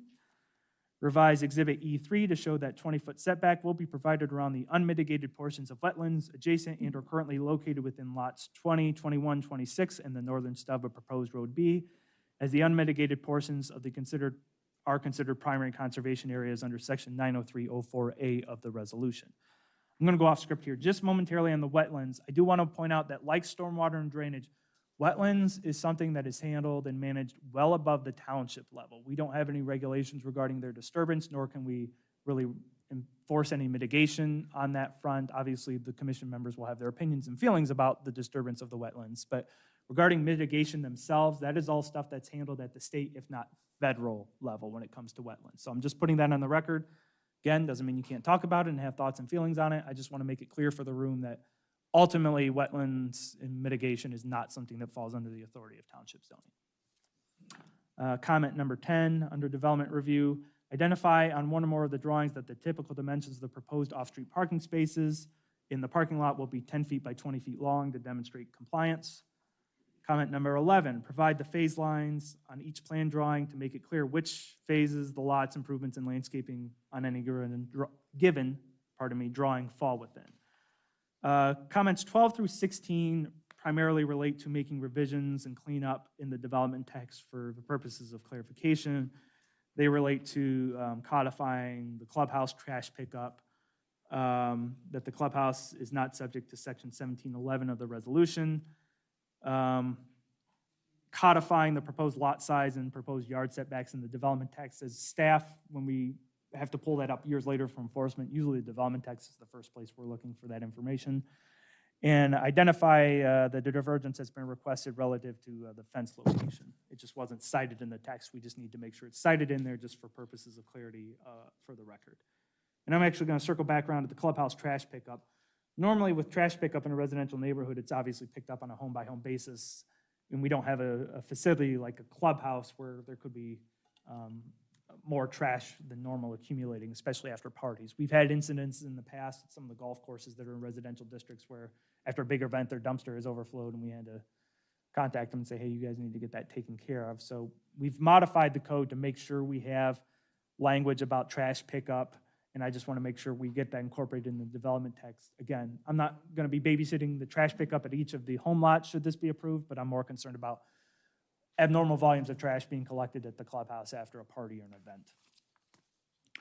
Comment number 17 in the development review section was identify the height and building area of the proposed clubhouse on at least one of the site plans or building elevation drawings, just so I can verify compliance. I have no reason to think it's non-compliant, but I need the numbers on there, obviously, to be able to say that with certainty. I'm going to skip over many of these comments because it's procedural and administrative stuff that doesn't need to be reviewed at this time or stuff I already talked about. Divergence review, comments 7 and 8, I'm going to jump to next for those following along. Comment number 7 is correct the zoning resolution citations for the divergence related to temporary signs. Section 1803.0133A should be corrected to the correct citations. I'm not going to read those out loud because they're very long, but the applicant has the correct sections those need to be corrected to. Comment number 8 is revise the divergence request pertaining to section 90703 in the text on page 30 to specify the amount of the requested reduction regarding the driveway setbacks as illustrated in Exhibit D2. So they've shown what they want those setbacks to be on Exhibit D2, but again, I want those numbers codified in the development text. I like to have the text and the drawings match and be consistent with one another. Jumping to sign review, there's only one comment there in the tech review document, and that is just revise an exhibit regarding the sign height thing, and I already described the sign height issue, so I'm going to move on so I don't belabor that point. And here we are on the last page that I'm going to read. So I'm just going to enter this into the record. So as I noted, the fire marshal did issue a letter on March 14th, 2022, noting that it does not approve of the proposal at this time for the following reasons. A, the number of proposed structures, which is 95, differs from the original request for service plan that was submitted to the fire department on February 22, 2022, which showed 108 units. So actually, the proposal you have in front of you has been reduced from originally what was submitted to the fire department. Item number B in the fire department's letter was the fire department is not supportive of the entrance configuration. I already read this part during my memo. So again, it's the concern related to the dual access entrance points onto Big Walnut Road, and I've already provided the fire code citation that the fire marshal provided me. And again, item C is the emergency access drive shown on the site plan is not shown as being proposed. The property where the access is shown has not been secured by the developer and thus may not be a future option for access. So that's really the fire department's concerns. I think I have thoroughly gone through my report. Obviously, when we get to the discussion period, I will be happy to answer any questions. With that, Madam Chairwoman, though, I will turn it back over to you. Thank you. Could we have the applicant or their representative present, please, now? Thank you. And please state your name and address for the record. My name is Joel Rhodes. I'm with Epcon Communities. My address is 500 Stonehenge Parkway, Dublin, Ohio. Thank you for the time to come before you this evening and present this application. I'd like to introduce the people that are here with me at the table. First is Todd Ferris from Ferris Planning and Design. Todd has helped us with the application in many ways, including the site plan that you see before you. Chris Mann, who's a professional engineer with EMH&T, who has worked on the utility plan and access and traffic and those sorts of issues. And then Chris Ingram from Voorhees, who is here as our legal counsel. I want to thank staff for their thorough review. It is always very helpful when there's professional staff, as you have here in Genoa Township, and provide excellent comments to us. I know we spent a lot of time on this application already this evening, so I'll try to be brief, but there are several points that I want to make sure we're all aware of. We're here to request a rezoning and preliminary development plan. We know this is very early in a lengthy process that includes both public hearings like this and technical review with entities like the county engineer. We've heard Mr. Schaefer's report and technical review that incorporated many of the aspects from the Delaware County Regional Planning Commission action, which occurred on March 31st. So we know there's a lot of detail here. And right up front, I want to tell you that tonight, I would like to continue this meeting to the conclusion of our time today and then ask that the matter be tabled so that we can work on a number of these details. So I'm not asking for a substantive vote tonight, but rather a procedural vote that we would have some time to address a number of these comments. You say, well, Joel, why are you doing that? Why are we here? Well, there's a number of reasons for that. One is there are many neighbors that we have not yet met with. And I know when an application comes before you, an applicant or a property owner always has a decision to make about who do we meet with first and how do we handle this. We made the decision to present this application to you in a formal sense. And while we've talked to some neighbors who have reached out to us, we still want to talk with as many members of the public as are willing to talk with us. Secondly, based on the comments that we've received from the County Regional Planning Commission, Mr. Schaefer's staff report, and what we expect to hear tonight, we know that there will be some changes that we need to make to this application. So we believe that tabling this hearing will allow time for us to work through those issues. Having said that, I'm sure many of you are familiar with Epcon Communities. We've developed in the township for many years. We're a local company based in Dublin, been in business since 1986. In over about 26 years, we've built in 5 different neighborhoods in Genoa Township and have built about 350 homes here. But the application tonight, as I see it, really isn't about Epcon. It's about Genoa Township and the people of the township in this particular property. Before we buy land for development, or even consider where we're going to build, we look at demographics. And we know there's about 27,000 people in Genoa Township right now. And that about 30% of them, or 7,500 people, are over age 55. Within the next 5 years, that number is going to continue to grow, both the overall population and the 55-plus population, till there will soon be about 9,000 people in Genoa Township that are over age 55. Now, our experience has taught us that when we see numbers like that, there's a need for this type of housing. We know that not everybody in that 55-plus demographic group wants an Epcot Communities home, or that they're even looking for the housing type or the lifestyle that we offer.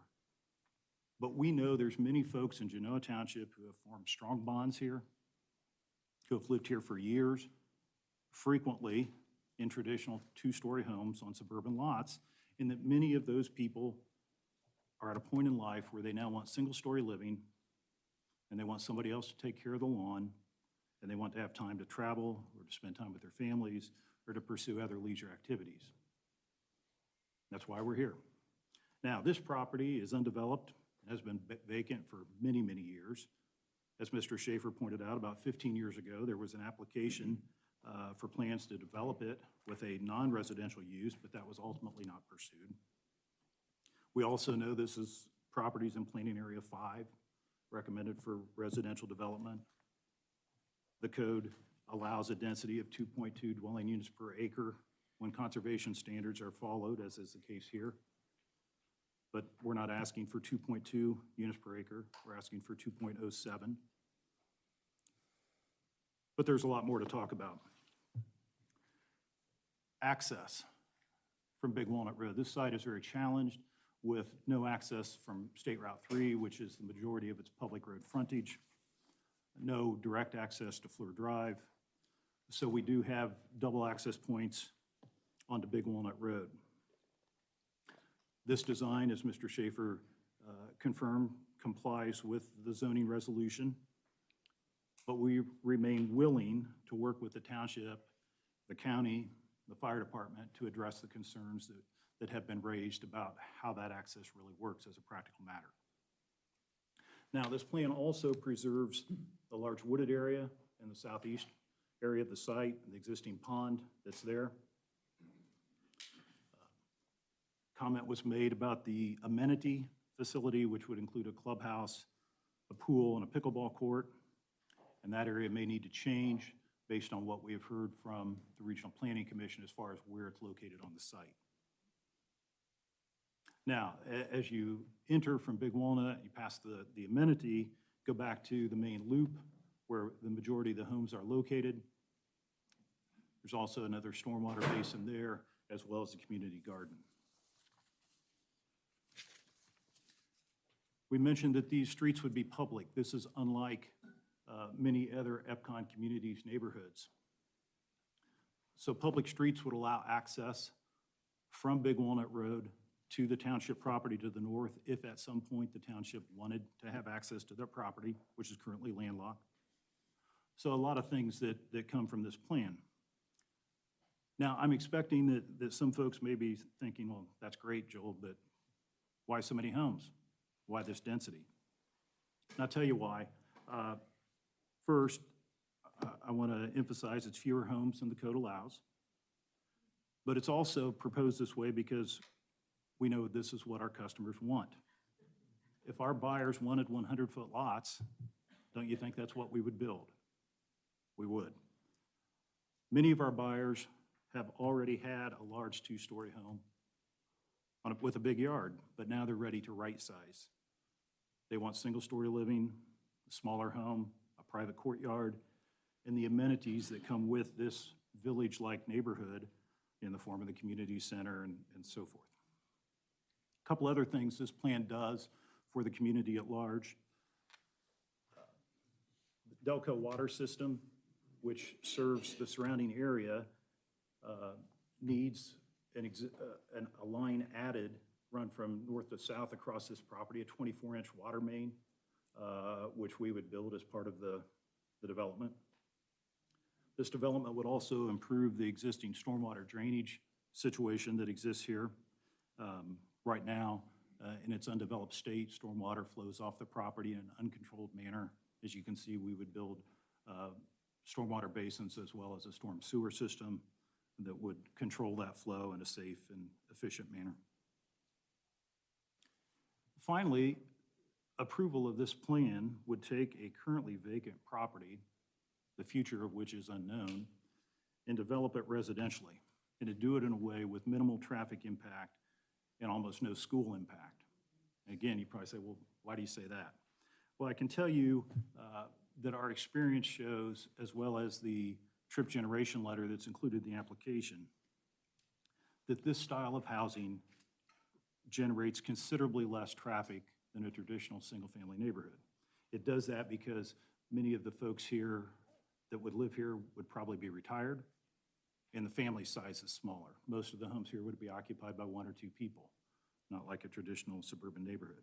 So we would see about 60% of the traffic that would exist with a comparably sized single-family neighborhood. And in fact, fewer of those trips would be at peak morning and afternoon drive times.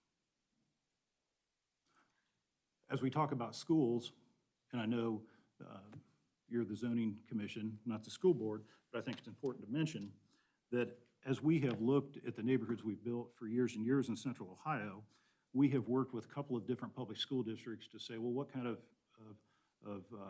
student population is generated by a typical EPCON neighborhood? And we would expect, based on that research, that a neighborhood of 95 homes would generate very few, if any, school-age children. Finally, as we think about the homes that we would build here, and you can see them at a number of other locations around Central Ohio, we believe they'd be attractive, they would have all natural materials, and they would have high values.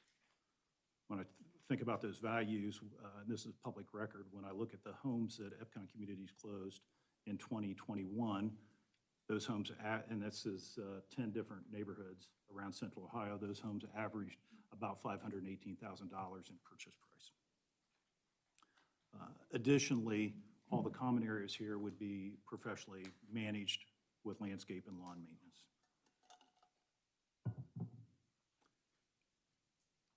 Now, as we think about next steps, the staff report had 7 or 8 recommendations that we need to address. Obviously, access is a significant one. The Regional Planning Commission action had 4 conditions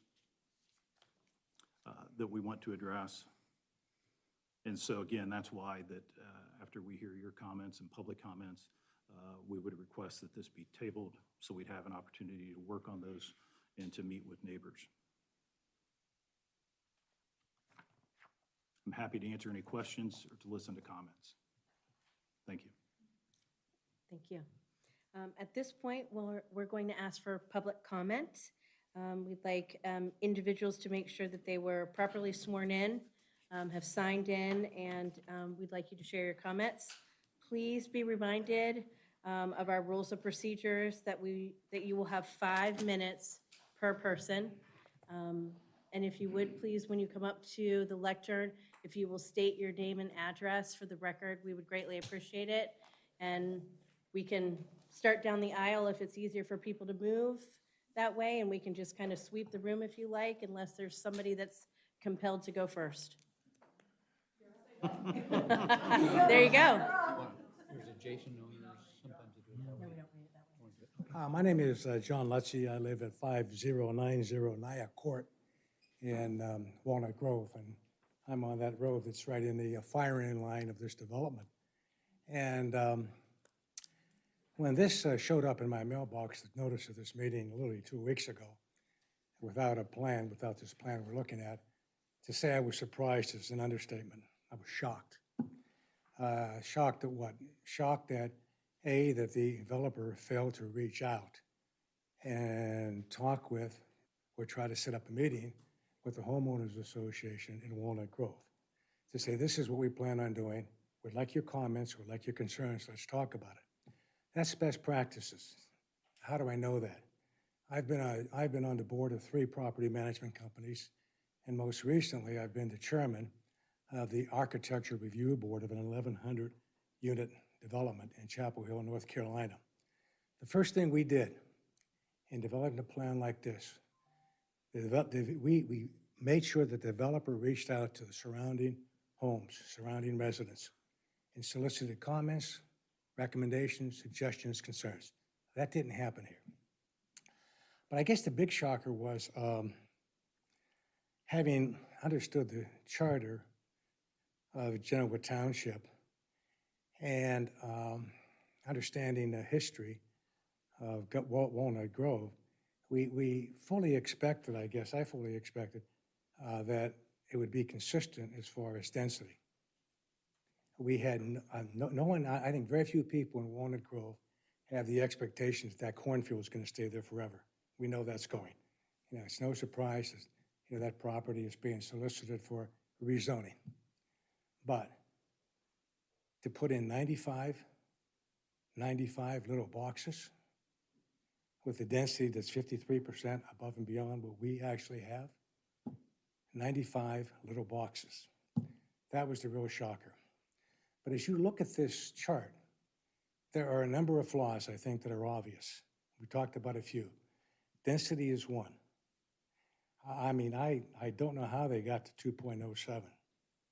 I know how they did it as simple math. But when I go back and look at the minutes, and I went back to 2015, looked at the minutes of the trustee meetings and all of the zoning meetings, and looked at a couple of projects, one that you probably don't want to even, the ravine at Hoover, that you probably don't even want to remember that one anymore, and also the glades at Highlands. The glades at Highlands, you know, the density was 1.28. It was stretched a bit at the ravine to 1.65. But we expected this property to be ultimately developed, okay, and developed in a way that it was consistent with how Walnut Grove has been developed. But that didn't happen. The other fatal flaw here is drainage. The people who live on Naya Court, we have water in our backyard right now, okay?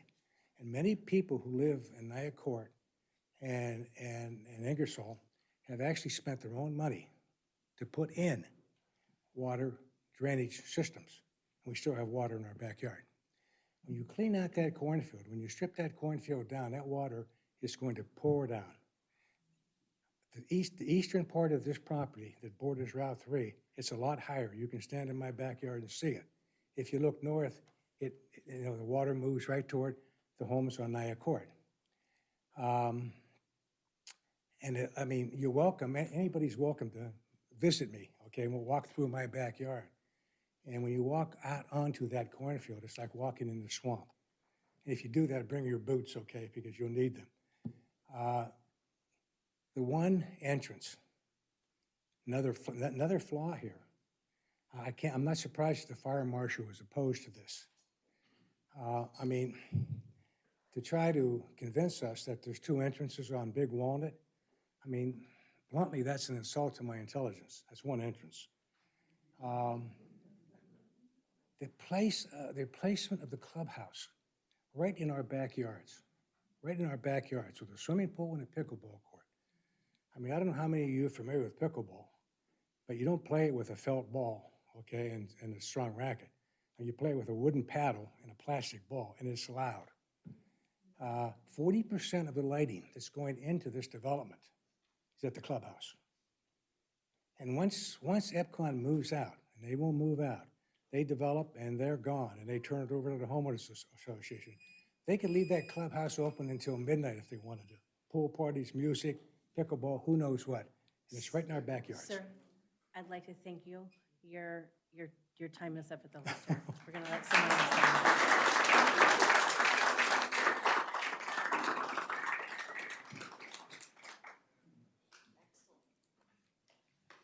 Hi, Nicole Walker, 6023 Red Bank Road.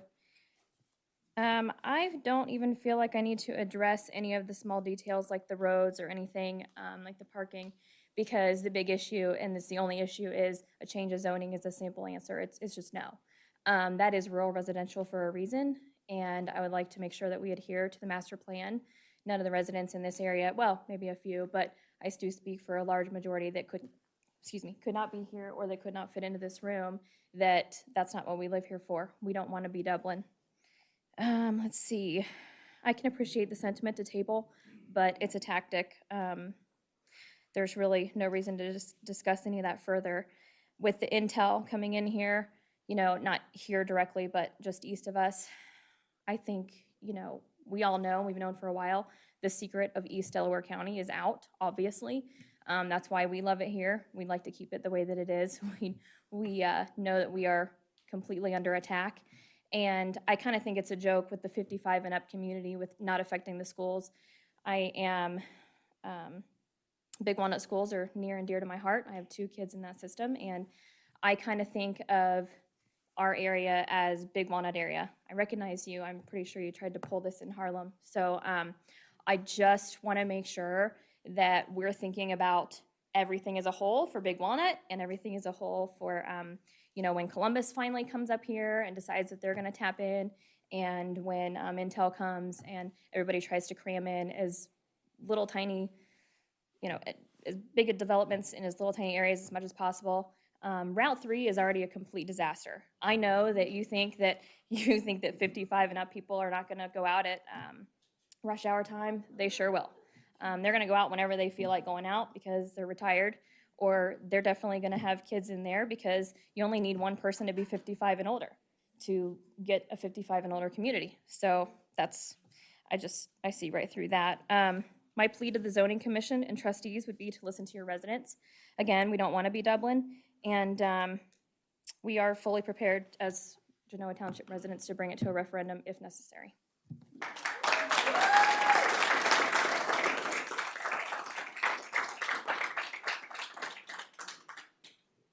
Hello, I'm Carol Reeves, 1924 Poplar Place in Lewis Center. I'm here as a Realtor that has several clients, you can't count them on 2 hands, that want to purchase a home in this subdivision. They have been waiting years for this to come. And I know that the people here are irritated about it all, but you can't stop the progress of the elderly people or older people that want to live in Genoa Township. They lived here before, they want to live here again, or they live in the area and they can't take care of the big house with the big yard, and we don't have any options anymore. This has to come to give them an option to stay here. It's either that or they have to go outside of Genoa Township, outside of Westerville, go to New Albany, go to Dublin, places they don't want to go to, but they're being forced to because this kind of housing is what they are asking for. Schools are going to get all the money, and there's not going to be a lot of students in there, if there is a few. Excuse me. Because that- Excuse me, please be respectful. You're Or you gonna, can be you're gonna want, invited to leave. you're gonna want the respect if you speak. This is what is typical for the subdivision that Epcon builds. It is typically the 55 and older, not always, but it is typically that kind of subdivision. And because they're so expensive and they have small lots, it leans towards those buyers. And that would be a good thing because they wouldn't be bringing children into the school district, but they would still be paying the larger taxes towards your schools. So I highly recommend that people reconsider their situation and understand that if it was your parents living nearby in a large home and wanted to scale down but live near your grandchildren or children, that they would have an option, and that option is not here now because everything is sold out and they have to build. They have to.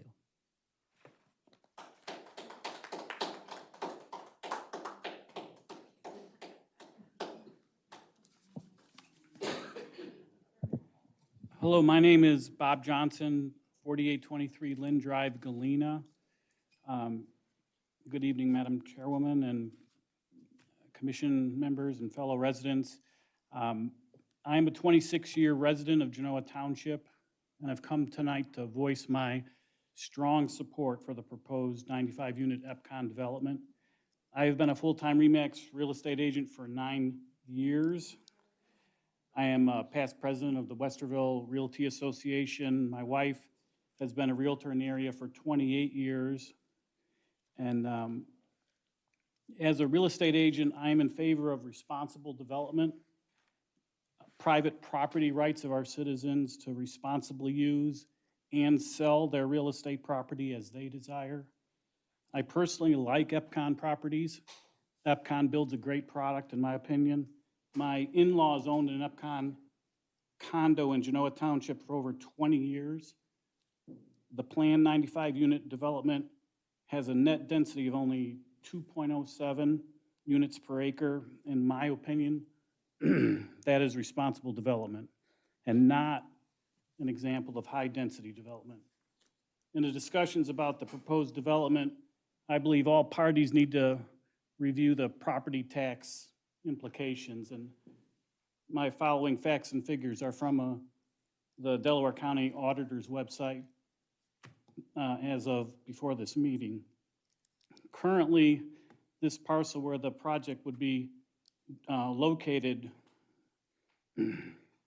generates a total of $1,626 in Delaware County property taxes per year. This property currently benefits from a legally claimed CUAV tax discount. CUAV is current agricultural use value. Of this $1,626 annual tax for the parcel, Olentangy Schools receives $1,150. Genoa Township receives $181.59. Delaware County Health Department receives $9.65. And the Preservation Park District receives $15.10. The single $300,000 Westerville Epcon condo where my in-laws lived generated $4,500 for that one unit in Delaware County property taxes per year. If the proposed Epcon project has 95 units, that would each generate at least $4,500 in annual Delaware County taxes. That would represent an additional $430,000 of tax per year, which is 265 times the current tax being collected for that parcel. This is not a 265% increase in taxes per year. This would represent a 26,400% increase in tax revenue for Olentangy Schools, for Genoa Township, for Delaware County Health Department, and Preservation Parks. They would each receive 265 times more money than they currently do now for this parcel. In conclusion, I strongly support the proposed Epcon project. Our Genoa Township elected officials and board members and all Genoa Township residents need to factor these tax revenue implications into their decision about this project. Thank you. Good evening. My name is Lisa Orsini Trapasso. I live at 6874 Big Walnut Road. And as much as I appreciate the realtors who are talking about supporting this project, I understand that they're also realtors and they want to sell. However, I oppose this project just because being in Genoa Township for the last several years where I've been, the way the community is, and the way that it states now how that land should be is, as I agree with the person who spoke twice before, it was that put in that way for a reason. If my address sounds familiar to anybody, 6874, it is because Mr. Schaefer actually said those numbers. The entrances to this Epcot community, I will have headlights coming through my living room window constantly because it is directly across the street from my house. Myself and the Queens, who are our neighbors, who would also have headlights coming into their house at the other entrance, we already have enough trouble coming in and out of our driveways due to the traffic on Big Walnut Road.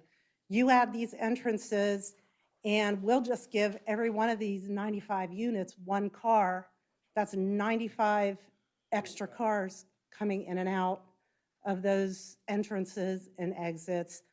Plus, we have people turning around in our driveways, which they will now be turning around in there too. So we are talking about so much more traffic on that road. We're talking about accidents because people are gonna try to get out before this next car comes. It's gonna create a lot of problems for a lot more than just putting in this community. Garrett, is it, and excuse me, because I am so new to this, is this definitely a 55 and older community? We're not going to engage No, in no, no, no, dialogue. I'm just asking because I know young adults nowadays, they're busy and they don't want the responsibility of yards either, so they would also be looking to buy a place like this. So you're talking maybe a young couple, a young couple just starting out, not wanting to have the hassles. You're talking about a lot more than just 55 and older people. There's going to be younger people coming in, and as mentioned before, there's going to be parties once it's turned over to the association that last all hours of the night. So, I mean, there's a lot more to consider. And for that reason, I personally, my husband, are opposed to it. Thank you.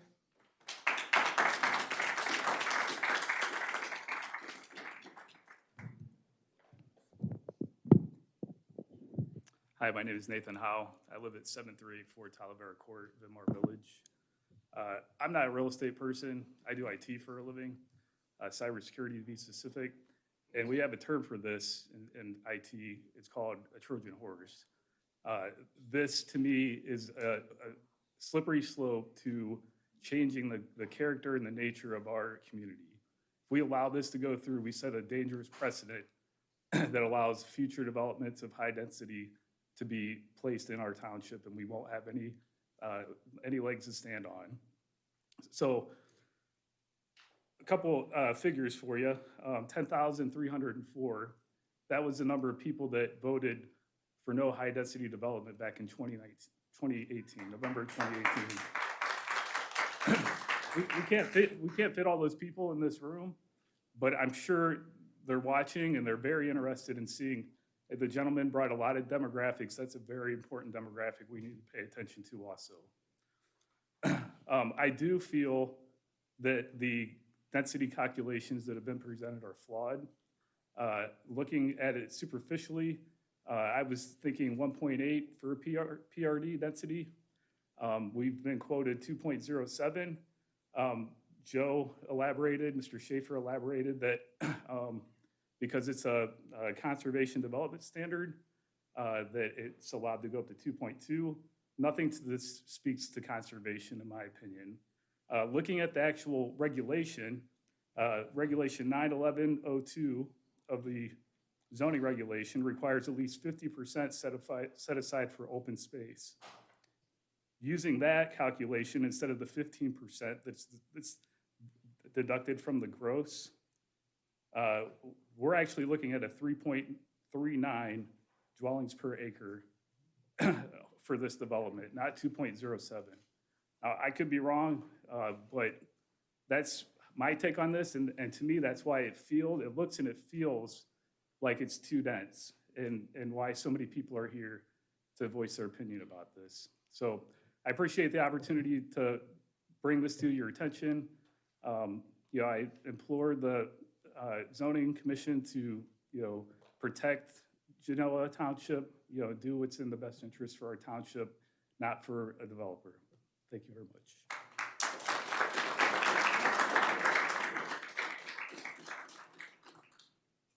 Good evening. I'm the other neighbor. I'm Anita Queen, and I live at 6838 Big Walnut Road, right across the street from one of those two entrances or exits. I'm not sure how that's going to be, if they're both going to be entrances and exits, but I oppose extremely for this whole development, especially the way it's been designed.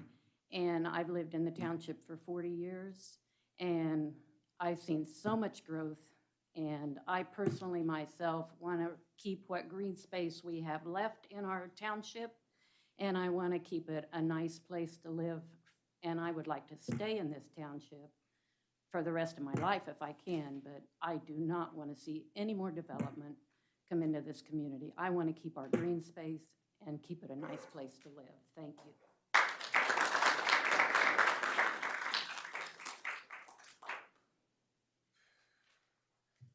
Ken Armbrust, 7060 Big Walnut Road. And you all know this is just about money. That's what it comes down to.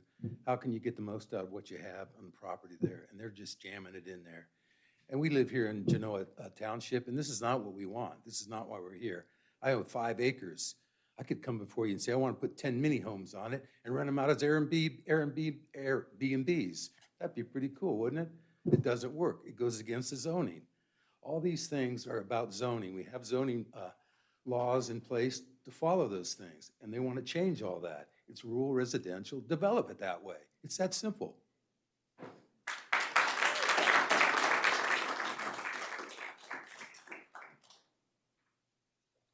Hi, I'm Betty T. Garden, and I live at 5061 Worthington Road.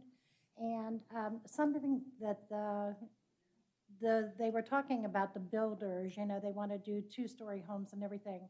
We've talked to builders that are willing to build smaller houses, ranch homes, because that's what other people are wanting. And they're in the Genoa Township, that they have their own property, and there's a lot of landscaping businesses, a lot of people that work and do that kind of work for people that own their own homes. And whenever you talk about 95 houses there, well, then on the other corner, we're going to get, what, 45, I think, for Romanelli that's supposed to put in on that corner. It is really hard to even get off of Route 3 to go down Big Walnut whenever we're coming home. There's not a turning arrow there or anything else. There's traffic there all the time. Even on Worthington Road, we have to wait in our driveway to get in or out, all times of the day. It's not just at peak hours whenever work traffic is going. When they were talking about the lights coming into their houses, we have a big development that went in across from us and right into our backyard also.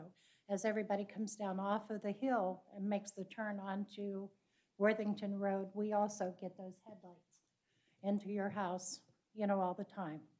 So we love Worthington Road and the area that we live in, and we just hope, you know, if it's developed, when it's developed, or when anything else happens, that it's done in smaller terms, or at least be able to make it livable for the people that already live here, pay taxes here, and I think that's it.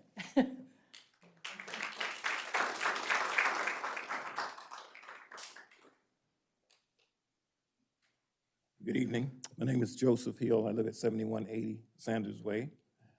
And I'm going to come in at a little different angle. I moved here in 2003. We bought our home. And my daughter went from Alcott through Genoa Middle School through Westerville Central. And she's now in Atlanta. And when we decided to buy our home, we looked at a lot of places, and we could afford to have moved in a lot of different places. But we moved here because of the content of the character of the community. The community had seemed to have a very stable, very focused thought about what it wanted to be, and it had a great sense of that. And I felt that that was important. And what I worry about is the community losing its sense of who it is and what it is and what it means to the people here. And I would hope that in our considerations that we consider why we all came to this community. And I think that when you change the culture of your community, you lose the culture of the place. And it's about lifestyle. It's not about profit incentives. And when we start thinking about profit incentives as a committee or as a township, that we forget what we are here for, our communities. We need to listen. And I ask that you listen to the community, that we're very much focused about what we need as families. And I would contend that the young people are wanting to be in this community, and they're replacing us as the dinosaurs drop off. And they will be here. And so I'm not so worried about placing our elderly somewhere. We'll find our way. But we need to make sure that we know who we are and we continue to be who we've been. Thank you.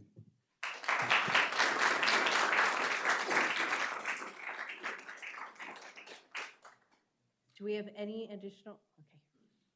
Okay. Hi, I'm Lisa Hample, 6818 Via Florenza Drive. I think that we have two issues tonight. One is the actual fact that it's currently zoned rural, and then this development. And I don't understand why we even need to get this far, because I don't think the zoning should be changed. I think it's the easiest decision you guys have to make. That should be a hard no, because you've heard all these people, And guess what? The residents don't want that change. So without that change, this plan, as we're seeing it right now, becomes moot. And I would suggest that you consider that during your deliberations. Thank you.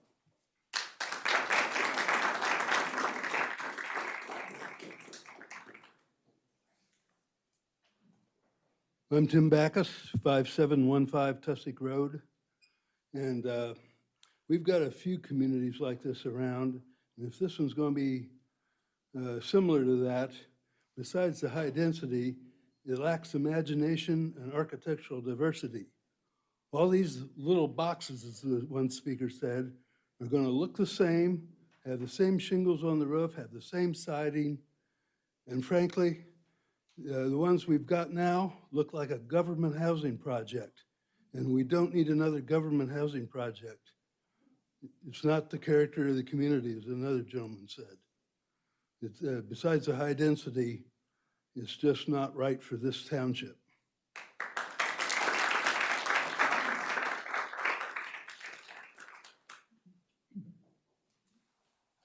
Good evening. My name is Adam Gunkel. I live at 5104 Naya Court.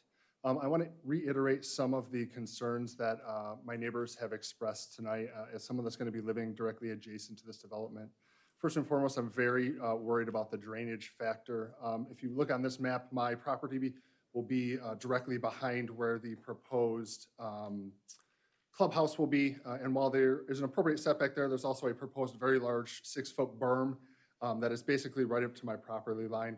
As it stands, I already have issues with standing water in my backyard, and I am concerned that that berm will push more water into my backyard moving forward. I'm also concerned about the light and noise pollution coming from that clubhouse area, given the proposed lighting there, the pickleball court, the pool, and the fact that I don't think that there's any way I could really reasonably enforce any kind of time constraints on people there short of calling the police on them. I'm also very concerned, given the stated fact that this is going to be targeted at retirees with ensuring they have proper access to emergency services. There's a well-documented increased risk in heart attack and stroke in Americans over 65 years old. And I would hate to have limited access to emergency services. I'm a nurse, and I know that when there's an emergency, especially a heart attack or a stroke, time matters. It equals more alive heart and more alive brain. So those are my main concerns, and I want to thank everyone here for hearing them tonight.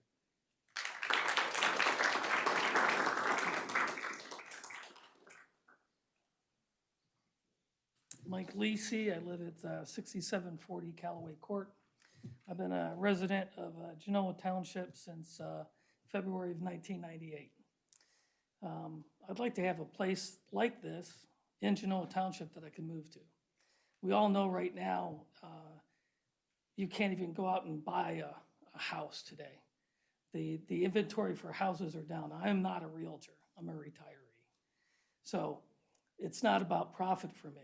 All the issues that we've heard about, the light noise, how it connects to the community just to the west, the retention ponds. There's a lot of people right here that can figure that out and make it so that it's not a detriment to Genoa Township, but actually someplace where folks my age and above would like to live. I don't want to go and move to Dublin, Ohio. I don't want to, go out to New Albany. I like where I live. I've been here, like I said, for approaching 3 decades. I just wish you could use these guys and come up with an agreement that makes it safe. So we do have, better traffic so that we don't have this half moon coming out to Big Walnut. There's a light right now at Route 3 and Big Walnut. There's another one at Freeman and Route 3. It's coming, whether or not it's going to be in my lifetime or not. But there's going to be more access on State Route 3, and that's a state question, whether or not they're going to expand that road or make it easier for those folks in the northern part of Westerville and in Genoa Township. I appreciate everybody that's been here. I respect everybody's opinion. I just wanted to give my own. Thank you.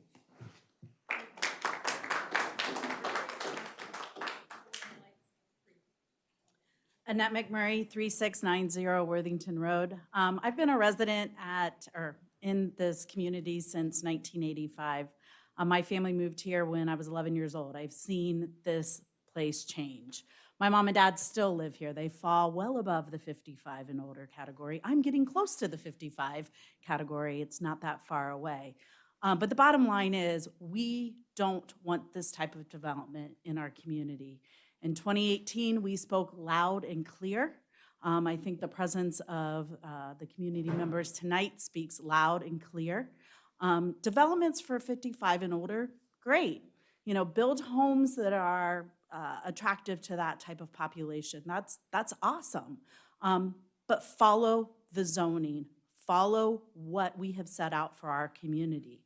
Don't come in here and create this mess. You know, I live right down the road from this. Traffic is horrendous at Big Walnut Road. It's horrendous at Worthington and 3, and it's gotten bad. Trying to jam that many homes into a very small space is not smart on so many levels. The impact that it'll have on our streets, on our, infrastructure, just generally speaking, police, fire, schools, not here. We've already said it. We don't want it. So thank you for listening.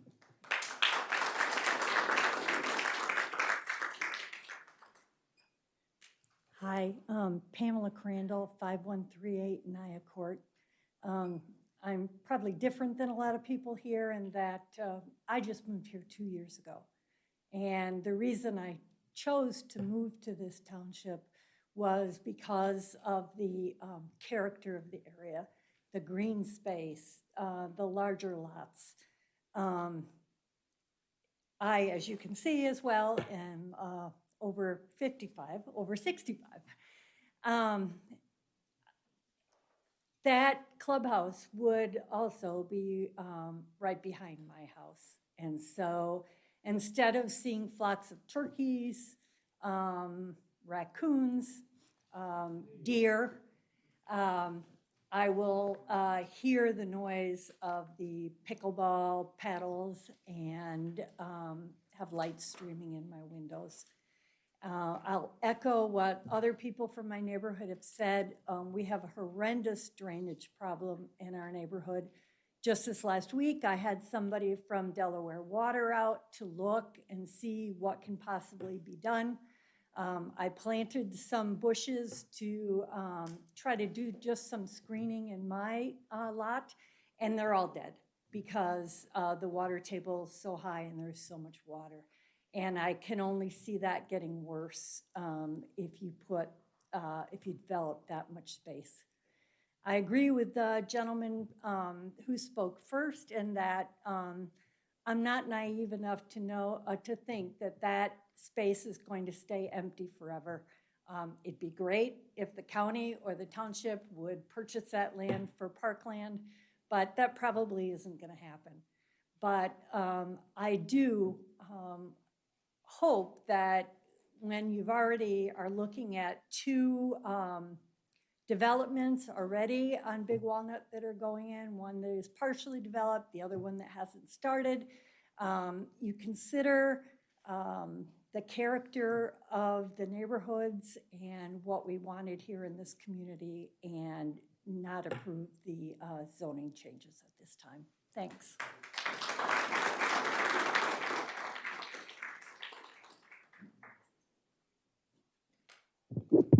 Jean Bolin, 5058 Naya Court. I am not a 40-year resident of Genoa Township. We moved here last year. And I had the opportunity to look at lots of different neighborhoods around here. We came from Georgia. So we were not just moving within the Columbus area. Columbus was new. We could have lived anywhere within the Columbus area that we chose. And we looked at neighborhoods that had this high density feel to it. And we looked at them and rejected them. And we came to Genoa Township because of the feel here. You have the closeness of the city of Columbus with the beautiful rural feel that Genoa Township provides. That piece of property is someday going to be developed. Just develop it responsibly in the character of Genoa Township, in the size of lots that have historically been here. And I think most of the residents here would be happy.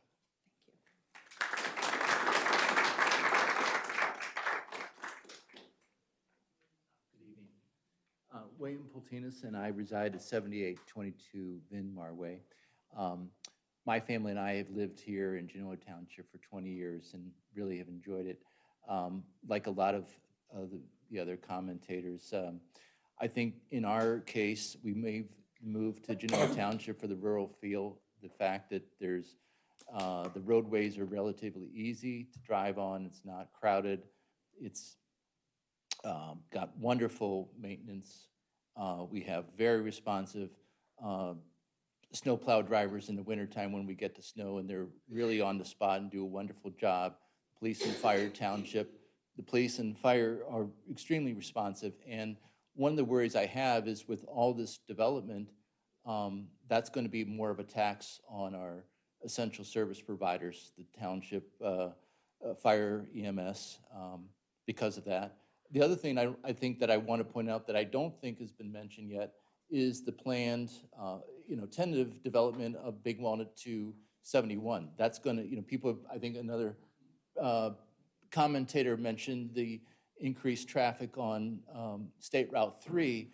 I think we're also going to see much greater traffic if that interchange at 71 and Big Walnut comes to pass. And this will only add to the traffic problems with the congestion. So, thank you.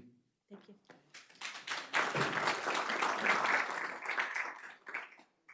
Good evening. Roger Hutchison. I'm at 6800 Ingalls Court in Walnut Grove Estates. And I don't know that I have anything new necessarily to add. I share a lot of the sentiments and the comments about people opposed to this. I'm well over 55. I'm not against 55 housing. I think it's a great idea. It's just in the wrong spot. I'm sure, EPCON has good products. They have good intentions. It's just in the wrong spot. We moved here for the same reasons that a lot of people chose this community. So, and we have the drainage problem. It's huge. I'm kind of right off the backside here, and they would probably say that they'll help the drainage situation. I don't know. I'd want to get some independent thinking around that, but it's just, it's a great area, it's just in the wrong place. Thank you. Hello, my name is Greg Johnson, 7912 Mariposa. Younger family. We, unlike a lot of people, had opportunity to move to Columbus from Florida, and we had a lot of time to pick and choose where we wanted to be, and we picked this area for the reasons originally from Columbus. Prices, like a lot of people have talked about, land. Genoa is just a phenomenal area to be with, wonderful small community. Extremely encouraged to hear everybody's thoughts and to be part of this community. This is quite amazing. This is my first meeting I've been to. I would really encourage the board to consider all of the property that we have in this area being developed, with the golf course that was supposed to be developed, and other areas that are still land and time to come, and what those will all look like and what kind of impacts that has on our community. I would love for us to be in this community for a long time and to bring my children up in this area and to keep that small community feel. I'm in sales. I'm all over Columbus, and I talk to people quite frequently about where I'm from. And, it's everybody knows where we are. And it's not because we're Westerville, because it's huge. It's not because we're New Albany, because it's expensive. It's not because of Johnstown, because it's way far away. It's because this is a perfect spot to be. And there's a reason for that. And that is the community, that is the land, that is the property sizes. And I really enjoy it. And I know there's a lot of my neighbors in a younger community with larger lot sizes for the community that we're in. I would love to see that opposed to kind of cramming things in like you see in retirement homes in Florida, because I know that that is not the place that we're trying to develop here. So I appreciate it.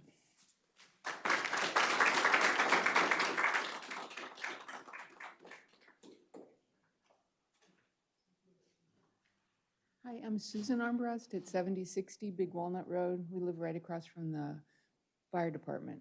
And traffic is really a problem. I've heard people mention that. And my question is, as the township, what is the township requiring of development? Like, traffic is so bad on Big Walnut Road. Are the developments, people that are developing, it seems like they should be required to at least put in an extra lane, widen the roads, or do something to help when you're bringing in 95 new homes with the existing traffic pattern.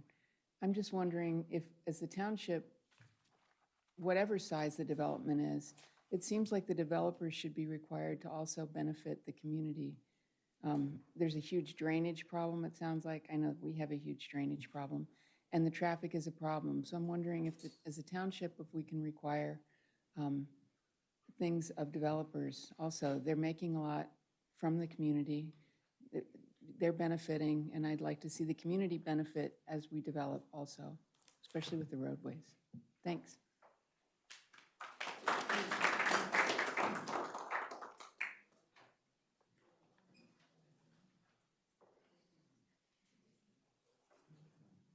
Hi, my name is Joe McIntosh. I live at 6910 Fleur Drive. I'm in the northwest corner of this development, and I would add my words to other people here. No one reached out to me about this. I am within a few hundred feet. I'm not adjacent, but I was on the list of property owners to be notified. I've lived there for 20 years, and I'd like to offer that this is not an empty piece of land. It's been actively farmed for 20 years. There's a guy who has a contract. Last year, he harvested a really nice crop of corn from there. This area has historically been part of Area 5, which is 1.35 historically. That's what the density is in Walnut Grove, pretty much Vinmar across State Route 3. So we are looking at a big difference. Also, people have referenced the 2018 referendum. That was for 1.9 units per acre, so we're even over that as well. I have concerns about the stub up in the northwest corner. I wonder if they've reached out to the Park Commission to see their thoughts on the viability of that as an access to the park, because they're actually north of that parcel on the northeast corner, adjacent to State Route 3. There are 2 additional parcels that the township owns, 16 acres, and perhaps any access would be better from the northeast corner of this subdivision. Wetlands, I know that's not the purview, of the township, but having lived there for 20 years, I can guarantee that during those 20 years, some years there have been soybeans in those wetlands and there have been corn. It's just wet these last few years. I'm assuming you would have to do some sort of wetland analysis based on animals and plants or whatever. But again, I know that's not the township. I have concerns about lot 18 and 19. If that was be considered a road extension, it would go pretty much right through the middle of that large parcel right there. I am just immediately to the north of that. The drainage way on the west side is, I believe, Rogers Ditch. Thank you. It is actually the headway of the waterway that terminates in Westerville Reservoir down in Highland Lakes. So there would have to be, I didn't know about the Fleur extension as a secondary emergency access. There would have to be substantial work done. First of all, Fleur is not up to public road standards currently. It's too, actually if your 2 cars are going to pass, you each have to go on the right of way, in the ditch. No, we don't really have a ditch. So it's not a public road to current public road standards. So there would have to be substantial work done to facilitate that. And I believe these were intended to be 1-story, and I think if you drive around the township and you look at condo developments, you'll know that after all the site work is done, it's guaranteed these are not going to be at current grade. And any of us who look out our windows, we're going to see these big units up on mounds of dirt. And there was no consideration for additional buffering on the west side, because the tree line that's there right now is totally deciduous, meaning no leaves. It's also been hit pretty hard by the loss of a lot of ash trees. If there was going to be some sort of buffer, it'd be nice if there were some mounding with some evergreen trees that would provide a more permanent buffering. And thank you for the opportunity. I think those are all the comments I have right now. And I do look forward to meeting with the developers if they are going to reach out to the surrounding property owners. Thank you. Thank you.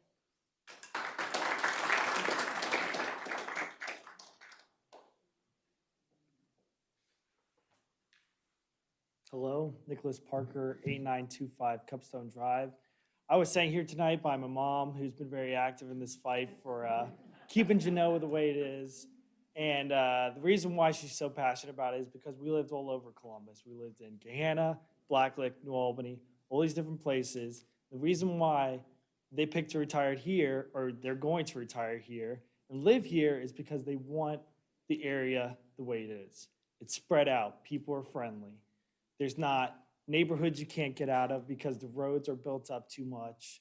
And nobody decided that when they were building all these developments to expand the roadways.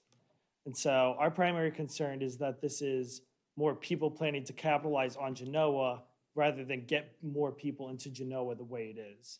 We prefer that this stays rural development and that this be built in a rural way so that more people can come to Genoa, but not making Genoa a place that the Genoans don't want to live anymore. And with the taxes and the income that they're proposing and the people they're saying they're going to help, those people already live here. They already found their place in the community, and they're going to continue to find that place, whether it's they stay in the house until the day they die, or they move into places that are better suited for their capabilities. Because I know my parents, they're not going to be single acre sort of people. They like to have their space and like to do things outside. So we're just concerned about people looking to capitalize on our Genoa rather than making Genoa a better place to live. Thank you.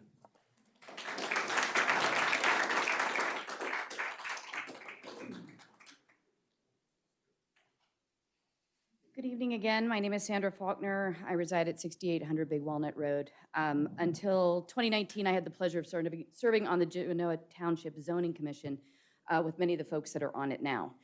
And it is a little ironic that this is the project we're talking about tonight, because this was the project, the prior project in 2005, that brought me to community activism and the Zoning Commission.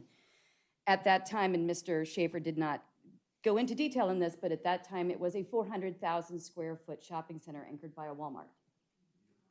If you weren't here then you didn't see me walking around in February of 2005 with a newborn at home, knocking on the few doors that existed before your houses came asking you for help to talk about that issue. So there are worse options. I have seen them. I will say that half a dozen divergences in a proposal is a fairly impressive number, especially given the scope and the scale of the divergences being requested. Mr. Schaefer's technical report gives great information about the impact of those divergences. And when you see that many, in my prior experience, it's because we're trying to do a lot with not quite enough. The zoning density here is and it'll make me unpopular in the crowd, but it is okay. The numbers are what the numbers are, and we can thank some prior and current trustees for that. But I will tell you that is what it is. What this body can control and will control, in my experience, and will do a great job of doing, is to parse through the right things that should be done to make this a livable community. The biggest impediment is the access, and I would love to see the EPCON folks dust off their lobbying efforts and get a curb cut onto State Route 3, at least right turn only, to try to alleviate some of the traffic that's going to come out of here through one access point. It's the hardest thing to deal with in this space, and the state is very opposed to curb cuts. They're not going to give you a street light, but something has to happen, whether it's working with the township to improve facilities in the park, but access, I think, is the name of the game here. The horseshoe, everybody's talked about, the horseshoe's not really a thing. I think most importantly is that the pedestrian danger that it would actually represent to the people who use the trail. So remember, we have a highly used trail that people use to access McNamara and get to the rails to trails that's cutting right through the bottom of that neighborhood. And one entrance would be enough for people to look out for. Two entrances would be Frogger. in my opinion. So I would ask you to focus on the things in the divergences that you can control to control what the project looks like. Not allowing exceptions for how driveways are set up, adhering to the setbacks, dealing with the off-street parking. Every one of the condominium neighborhoods around town, Sarah, you know, you see them, right? You work in them, and they need extra guest parking for people to come in so they're not parking up the streets and people can get through and they're not in front of fire hydrants. So I'd ask for that. Also, most of the other projects that have been brought to the township didn't come with clubhouse amenities. That's a new little wrinkle here in the story. The last clubhouse amenity program that we worked on in zoning, we were taking out the clubhouse because the clubhouse wasn't fit for purpose and it wasn't being used by the residents anyway. So maybe there's something here in negotiating or changing how the plan looks that would make it more livable for the residents. But I'd ask you to seriously think about how we're going to deal with the access issue. And I appreciate your time and your consideration. Good night.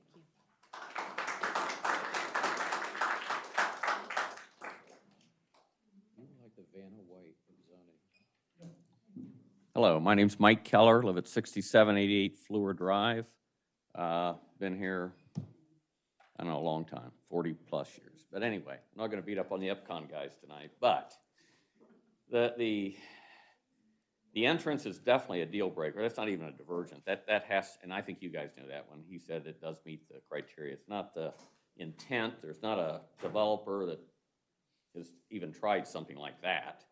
And I think that you really know that. You need another access in, and maybe Route 3, I know it'd be tough. But anyway, that is something that would, has to be done for sure. Density is too much, in my opinion. I think the divergences that Joe had mentioned, a lot of that could be taken up by probably removing some of the units, would probably fix some of those divergences. The road going to I want to correct the young lady who was up here earlier, that's going to our nature preserve. I don't think it's a good idea. I don't even think it's a good idea for your project as far as cars going in and out to another area going through your condo community. They was mentioned that there's no access. That park Fleur does access. They can get to the park from there, even though that's not going to be, or to the preserve. That's not going to be something that's probably going to happen. It will happen probably from the other end where the gardens are and through some church property, which I think will be obtained. So I think that access really is not a good idea. The one that mentioned, and I think by removing some to lower the density a little bit, because there was, I think, divergences on some of the parking. I think that could be fixed by removing some, but I'm not opposed to, I know something will probably be on this land someday. I just don't think this plan you bring tonight is a good plan and that doesn't mesh right. The one other thing I'd like to add to Mr. Schaefer, I don't know why, I don't think it's up to Epcon, but people were not notified within 500 feet of this. And I hope in the future that the township, I assume the township's the one that mails these letters out, do get notified. So that's all I have to say. Thank you.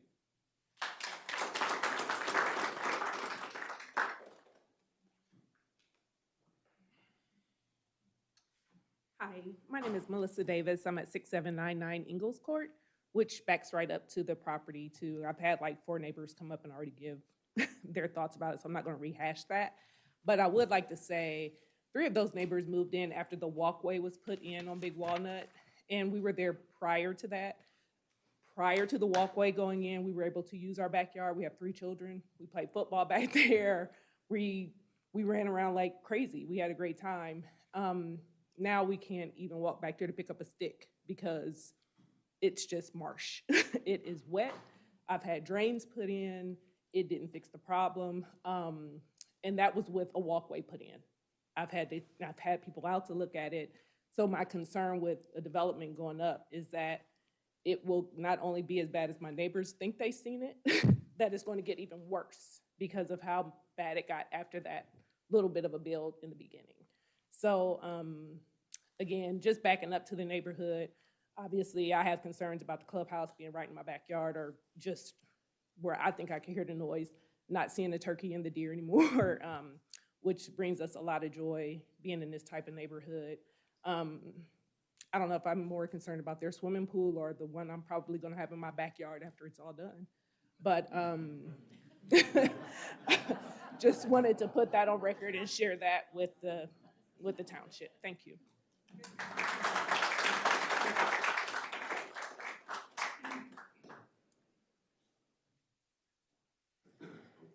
Jean-Sébastien Bernard, 5640 Hughes Road, Galena. I think if we all would be here today, and this would be like developed as rural residential, there would be like, what, 40-some houses there, I think. And I think people would still complain about that road, that it would be a hard access to this whole plot, all these plots being there, these new plots. So I think the density is definitely off. I mean, this is way too densely planned. Also have a concern about the woods that they left there. It's almost like they intentionally left that there, so later on they can lot it off and sell it off. And then maybe then the density actually is way higher if you take that off. So yeah, those are my concerns. Thank you.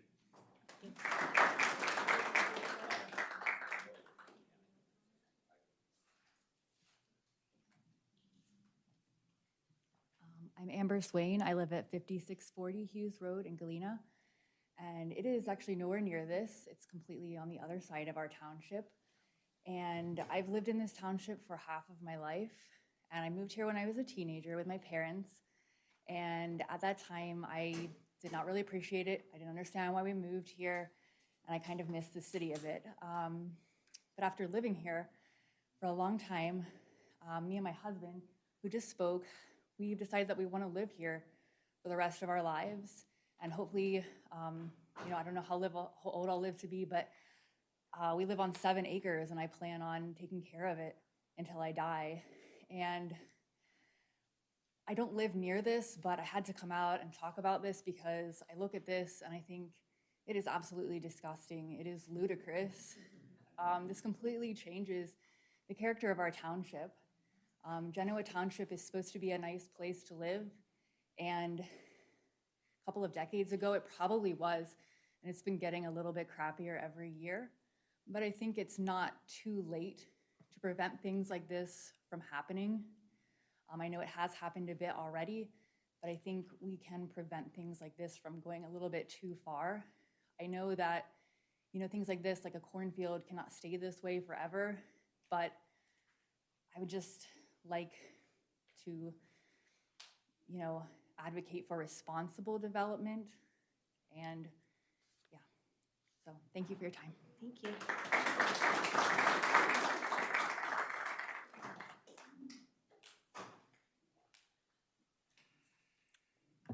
Hi, Richard Hoffman at 5561 Edenvale Lane.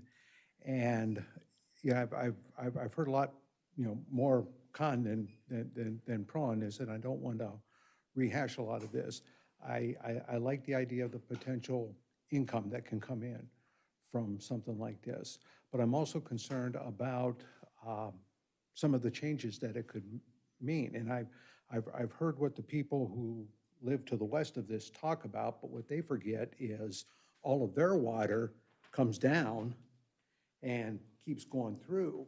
And there is another community with the same name that they have that is called the Villas. And all of that, a lot of that water will come down into their pond. And the concern there is how much volume of water is their pond going to be able to handle, going through. I've had interaction with EMH&T, and I'm very confident in what they're able and capable of doing.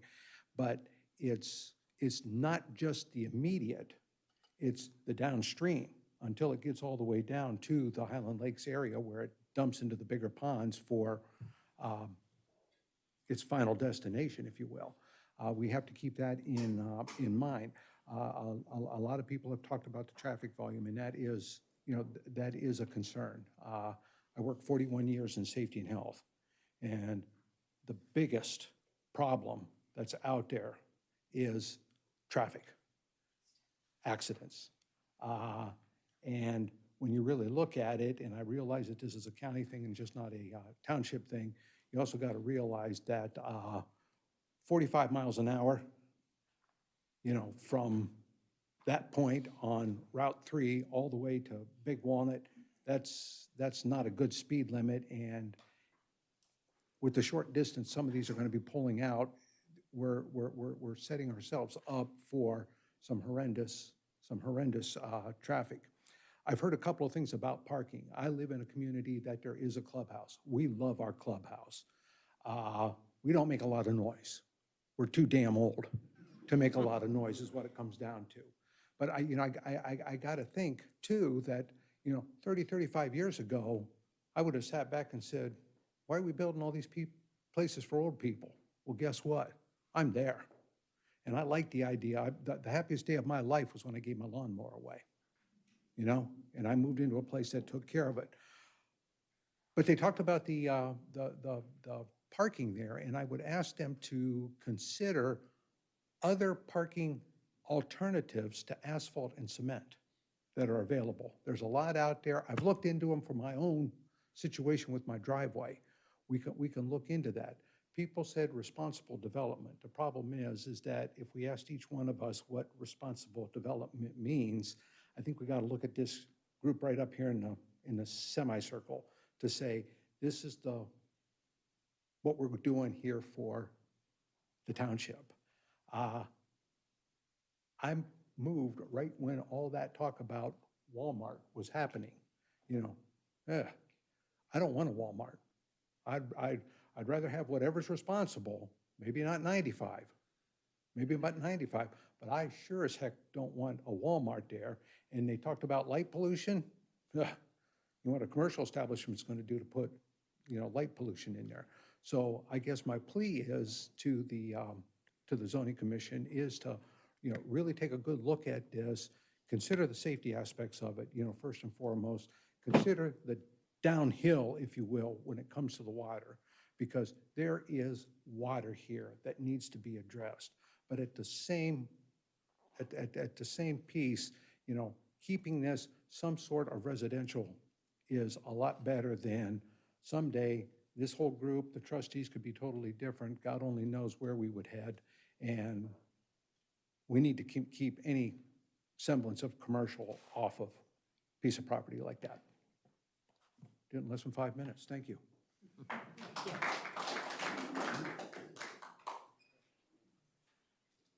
Do we have any other public comment at this time? Okay. I'd like to ask for the applicant's response, if they'd like to.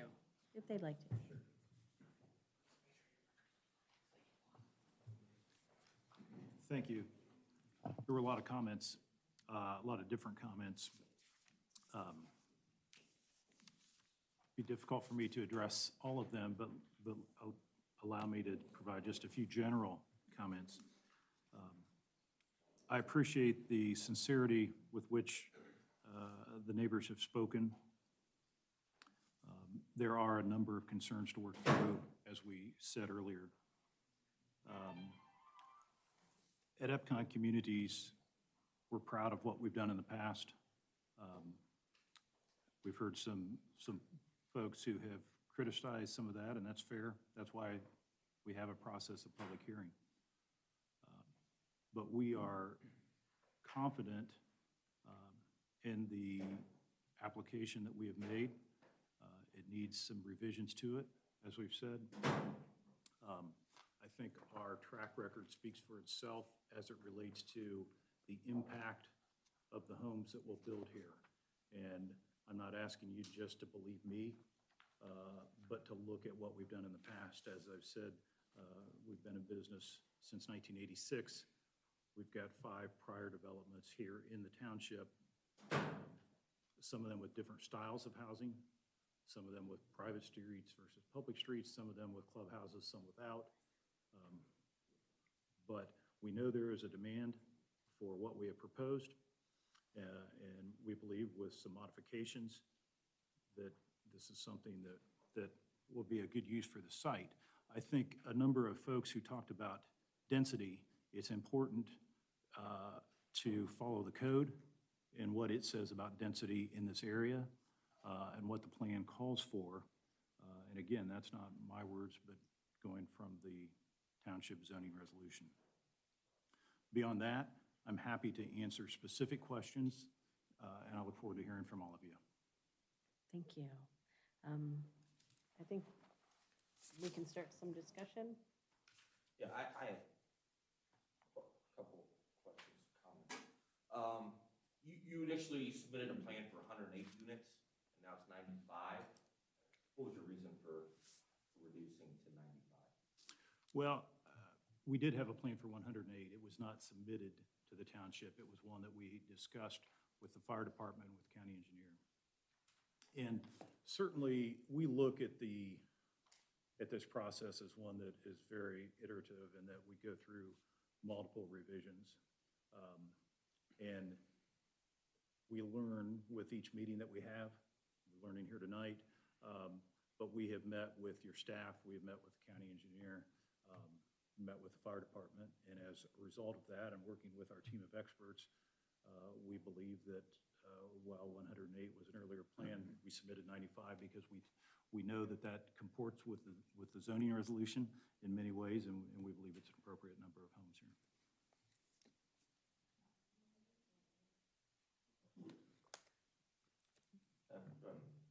Mr. Carter? My first day on the zoning commission, so I wrote everything out, and so excuse me if it takes a little while. Okay, on access, the comprehensive plan, chapter 1 for residential access plan says plan development must also provide police, fire, EMS, maintenance access, including sizing to permit the safe passage and effective operation.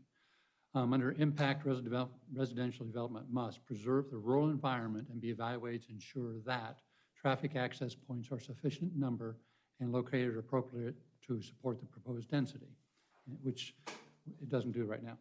Zoning resolution, under the zoning resolution, 903.05, over 30 lots, such access may be achieved by providing a vehicular connection into an existing street with an adjacent planned development with its own direct vehicular access point. So that would knock out Fleur Road, I mean, because it's not a planned development. Drives restricted to emergency and/or maintenance vehicles shall not count towards the requirement. I think the county suggested something like that, so you can't do that. Delaware County, under their notes, they say they do not prefer the depicted dual entrance. I think everybody knows that, and mainly because of the safety issues. County staff recommends an emergency and pedestrian access to the end of Fleur Road. Just to talk, it's not allowed by our zoning resolution. It's not a planned development. And more importantly, that means putting 95 groups of residents out Fleur Road also, which is really not fair to them, our current residents. It connects to Mahogany Drive, but it's not feasible because of the private property, and the county also says that they have to have 13 acres or something. Anyways, it's economically not feasible. As we mentioned, the fire department did not pass the safety standards. Genoa states that it's technically compliant. I disagree. There's an obvious choke point right behind the connection of the proposed dual entrance. Delaware County does not like this idea because of the separate entrances we've talked about. There are really no feasible options that I see to solve the access. This is a safety issue and absolutely should not be considered as a divergence, which was brought up somewhere. I mean, that would be, this is safety and it's very well documented. Okay, I did a walkabout on the property. I called Mr. Rose up about going there, and it is interesting. The woods in the southeast corner are nice. I did notice there's 2 junk cars out there. There's a bunch of washing machines and other things that are riddled with bullets and all that. You guys you would take care of the woods and clean all that out? I'm sure you would, okay. And you mentioned this, I think you said you would not put paths through the woods? No, we said that we would consider that, but it's something that needs to be done, I think, based on field observation. It's not sufficient to say we'll just cut a path through there. Right, it's a nice woods, they're nice trees, but there's a lot of stuff down, and it's also very, very wet. Yes. The entry area off Big Walnut is extremely wet, and there's flooding going into Walnut Grove next door. I was just curious, are there any drainage lines under the cornfields? Was there any drainage at all? Drainage, agricultural In the drainage. agricultural drainage in the cornfield at all? I'm not that you aware know of that, sir. Okay, because I also walk that. In some areas, the corn won't grow. In other areas, it's really, really wet. The zoning commission received an email from Nancy Trobe that contained pictures of how swampy the area is. And we talked about it, Mr. Schaefer. Who could we talk about potentially classifying that as a wetland potentially, or is that out of our hands? I think all wetland delineation is ultimately dictated by the federal level. Okay. The existing pond, where does it drain? Chris, can you respond to that? Absolutely. The existing pond down in the southeast Would corner. you please, for the record, would you Sorry. state your name again and address? Chris Mann, 5500 New Albany Road, Columbus, Ohio. So the pond exists in the trees in the southeast corner of the yeah. site, actually drains to the south, which partially drains through the township property that was recently developed as the police station, and part of it also drains through the existing residence that's just east of our access off of Big Walnut. Okay. Would any more drainage be going back in that direction from the development itself? No. Okay. A lot of times we talk about ponds and having berms around them for safety's sake or fences or something like this. I realize this is back in the woods. Are you guys playing any safety type thing to keep, this from being a hazard? Now, it was a cornfield before, now you're potentially 95 homes in there, people going back in there. What an attractive nuisance they're called sometimes if you put a swimming pool in your yard. Are you guys planning on doing fencing or anything around it? So around the existing pond? Yeah. I don't believe at this time we're planning on doing anything inside the woods. All right.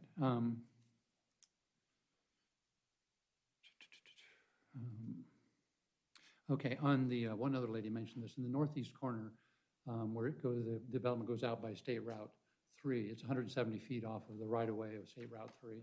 And it is all deciduous trees. And when I went out there, it's just noisy. You see every car that goes by and all that. Could you guys put mounding in there and put, evergreens on top or something like that in that area to keep the noise down and make it for the future residents so they're not really looking at the cars going by? Yes. Okay. Now, Mr. Carter, I don't want to tell you I'm committing to do that right now. Okay. That is something we would look at when we got into a more detailed review of all the stormwater drainage on the site. Okay. And it's just, like you said, exploratory. Yes. Figuring things out too, absolutely, but thank you for that. We've already discussed the clubhouse and it's problematic. The county also suggested you move it to the eastern side of the subdivision. The noise for the local residents is unacceptable. Under density, it is important to consider the rights of current residents, future residents, and landowners. Residents have a right to expect that densities in an area will remain relatively similar. Section 903 of the Genoa zoning resolution states that development shall not exceed 2.2 dwellings per net developable acre when conservation standards are used. It does not say that all developers can build to that maximum anywhere in the township. That is why it is important to the zoning commission to consider all the other information to determine what is appropriate for any particular development. Because the defined densities of each planning area were deleted by the trustees in 2019 and no additional guidance was provided from them, we must rely on historical allowed densities, public comment, the comprehensive plan information, and zoning resolution information.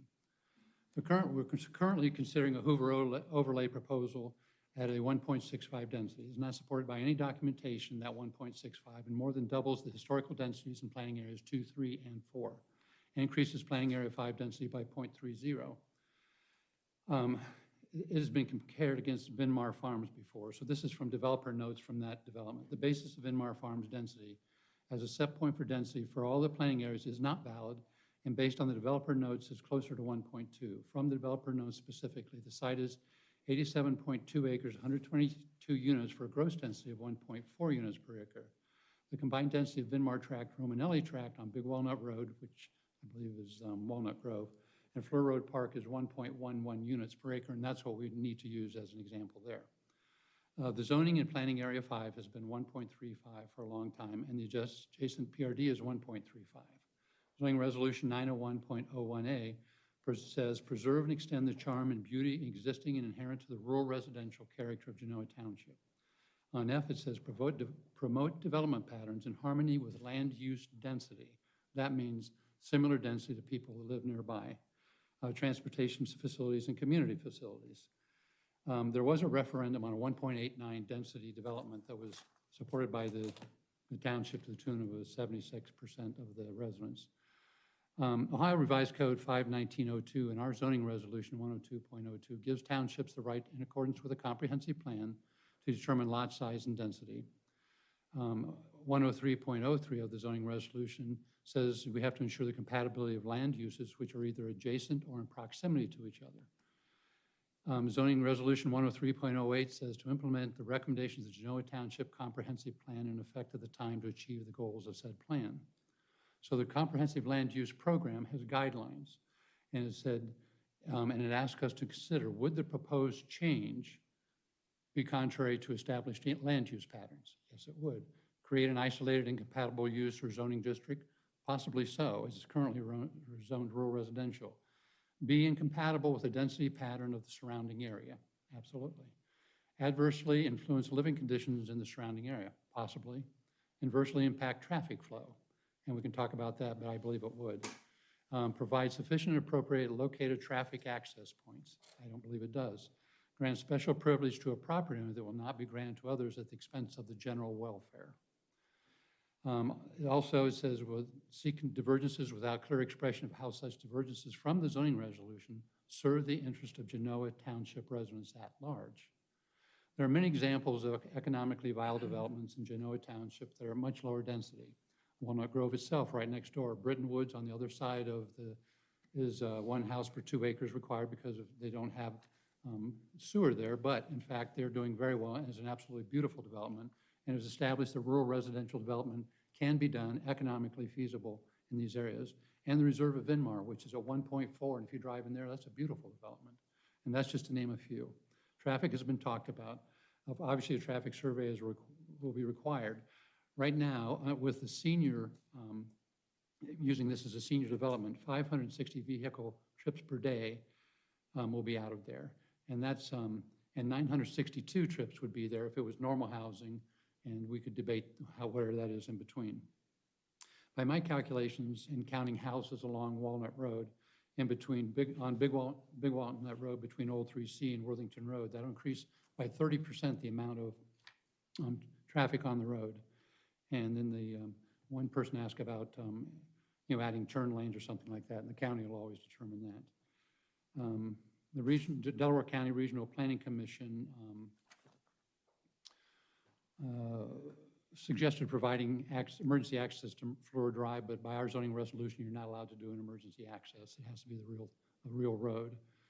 And they recommend maintaining the road easement between lots 18 and 19. I don't think it's possible to actually run over there to intercept Genoa, the Walnut Groves. And then, of course, we talked about relocating the pool to the east side. Divergences, and this goes to the divergences we're considering, some which are very fair, but also a divergence in any way to access. It has to advance the public interest, promote and not have an adverse impact on any one of the following. Number 1, safety.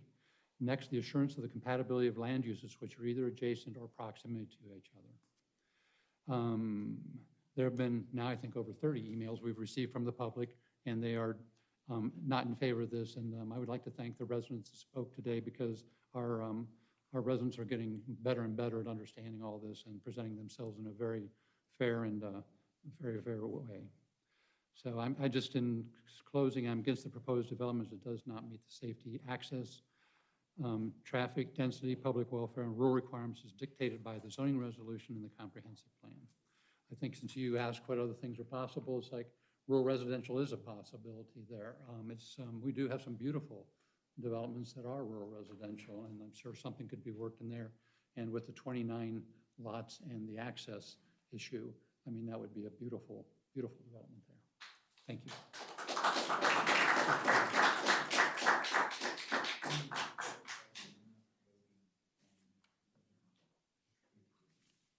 No, we're still just discussing it. Mr. Welch, Mr. Moore? Pardon me. Just for the record, we're not voting on whether or not we approve or disapprove the issue tonight. We're just hearing the public hearing and the actual initial opening statements, so. That's my request, Mr. Moore. Yes.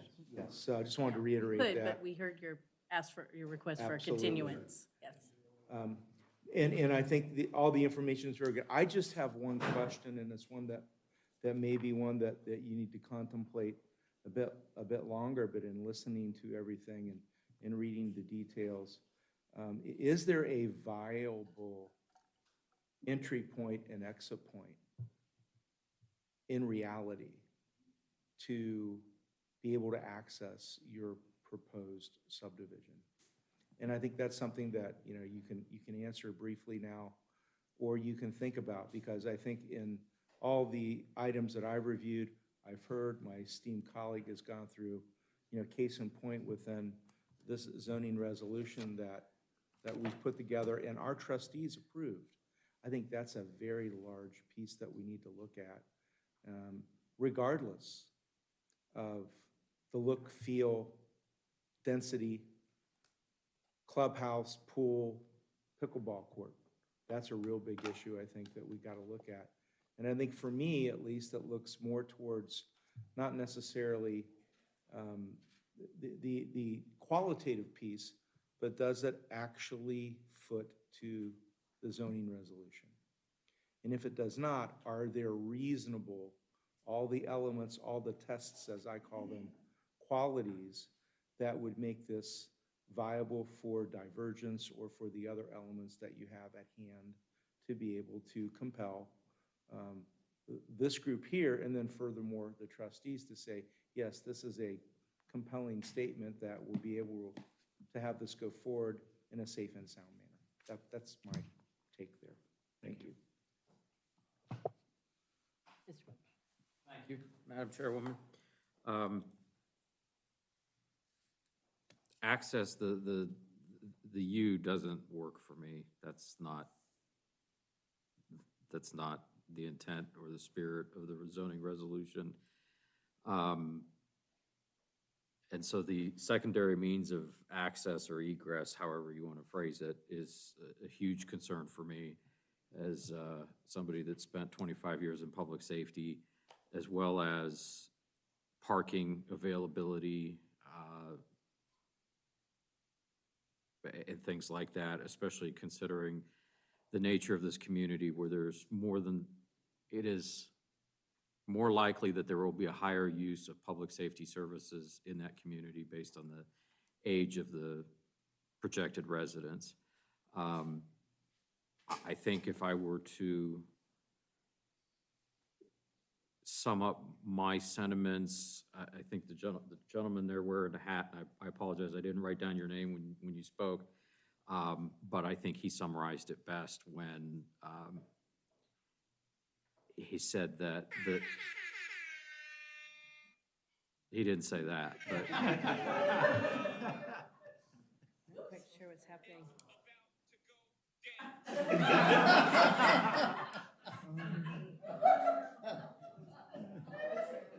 Well, we need to have I call apologize. Genoa Township to have you removed. Law enforcement will be notified. Well spoken. Wow. And all I wanted to do was see a calendar. And it's telling me it's okay. Sorry about that. Mrs. Walsh, I'm just glad that was your friend and not mine. And I've never heard that before, so I think my daughter had fun with me. Okay. I mean, Oh, no, it's still going. I don't know where it's coming from. There we go. We turned it off. does the nature of does the development match with the nature of the community versus does the development look to modify the community to the development? I think I succinctly summarized the gentleman's comments. That's all I have. Thank you, Madam Chairwoman. Thank you. I don't want to be redundant on everything that's been mentioned, but I do have concerns. I have great concerns with the access, which has been discussed. I have concern with the neighboring community members, with how it may impact some of them based on what we're looking at. There is a large number of divergences being asked for. We sit on the commission, and that's what we're here is to look at them, but there's a pretty great number of them there. Mr. Schaefer, there's not been a traffic study done, is that correct? Correct. I think that, me personally, even though I'm not the traffic police, and clearly have issues with cell phones, but I do tend to understand zoning a little bit better, but that's a concern. I mean, it is a concern. I think, we need to have a lot of answers, and tonight, we've heard a great amount of information, and we've seen a great amount of information, but I think in all fairness, there's a great amount of information that is still unknown. And, for us to do due diligence, I think it's only right to have much of these answered for not just the commission, but for the commission who represents the residents. And I need some time to dive through more of this and have the additional answers forthcoming for review.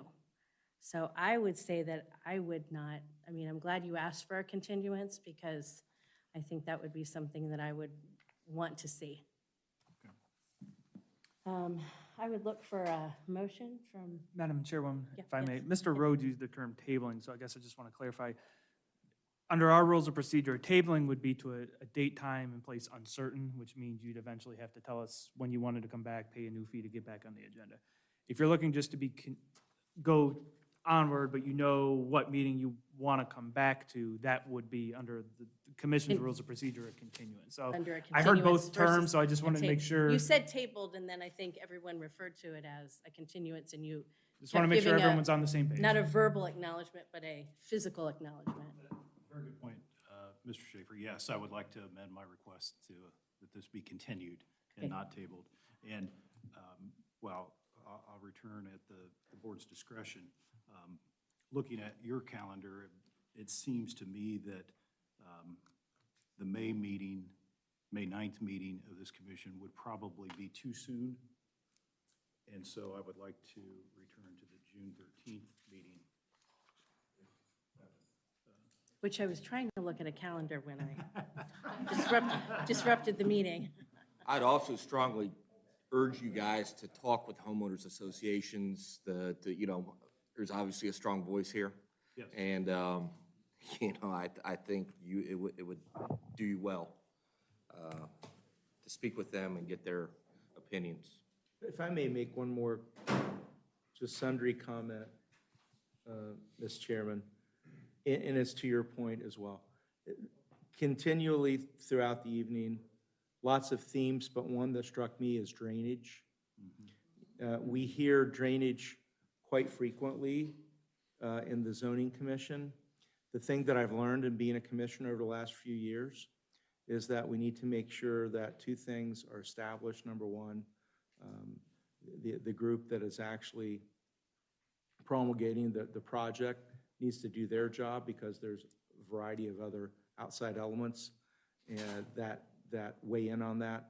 But I also think too, those of you who are the citizens that live in the other areas that are adjacent to this proposed project, if you indeed have a homeowners association or any type of organized group that assesses what I think I've heard as potentially individual or collective drainage issues, that you acknowledge that those need to be reviewed and that they are separate. And I think that's just something that is probably going to ultimately maybe converge here one day, soon, perhaps on the 13th of June. But I think there are things that might be well for wise to take a stronger look at. Thank you, ma'am. Thank you. Mr. Schaefer? Yes. So June 15th was the June 13th. June 13th, and the information would need to be to the zoning department by, May 16th, unless the commission wishes to change that date. okay. I would look to have a motion.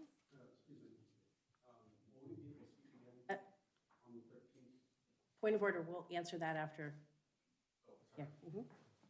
Yes, Madam Chairwoman, I would move to continue the public hearing for the subject application known as Courtyards at Big Walnut, zoning case number 2022-03 until June 13th at 7 PM in the Genoa Township Hall.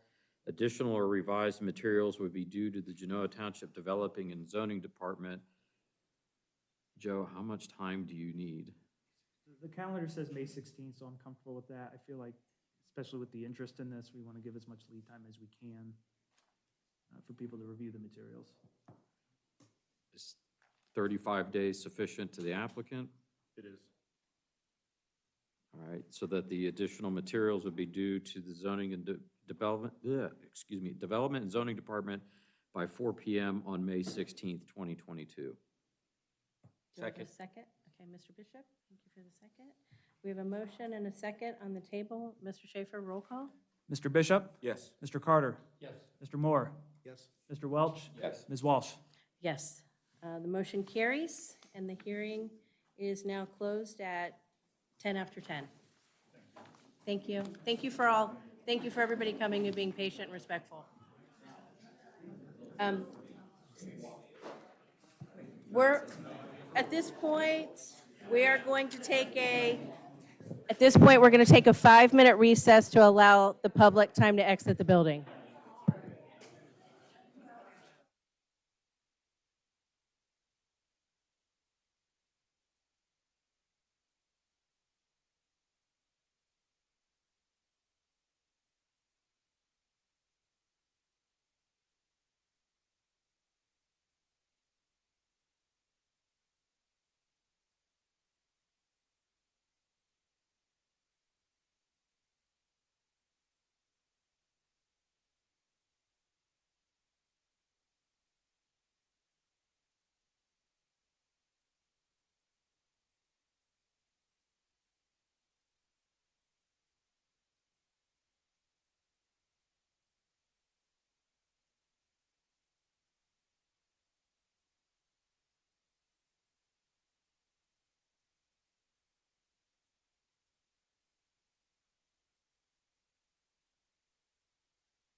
I would like to call the meeting back to order.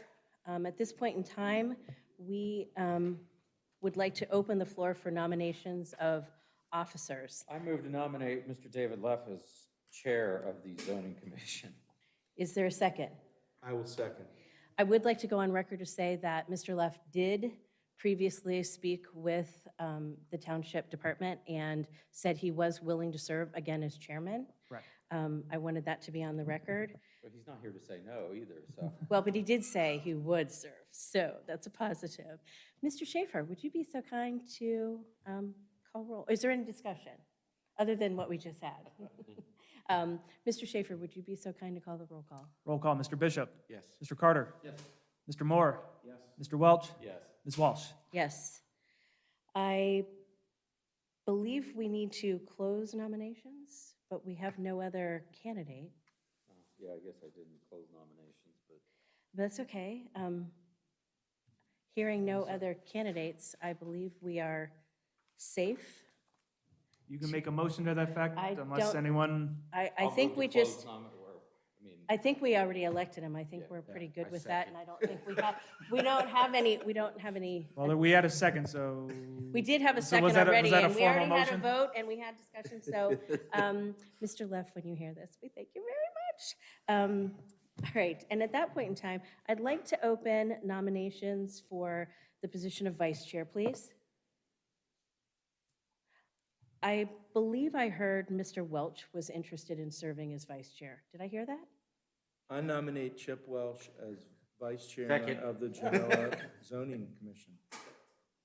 There was a motion by Mr. Moore and a second by Mr. Bishop. Are there any other nominations from the floor, from the commission? I'm hearing none. Any discussion? We have a motion and a second. Mr. Schaefer, would you please so kind of call roll? Mr. Bishop. Yes. Mr. Carter. Yes. Mr. Moore. Yes. Mr. Welch. Yes. Ms. Walsh. Oh, yes. Thank you. Motion, the motion to have Mr. Welch as vice chair has been, has carried, and I'd like to congratulate him. Why, thank you. Thank I would you. like to make a motion that Ms. Walsh have honorable mention chairman status. Second.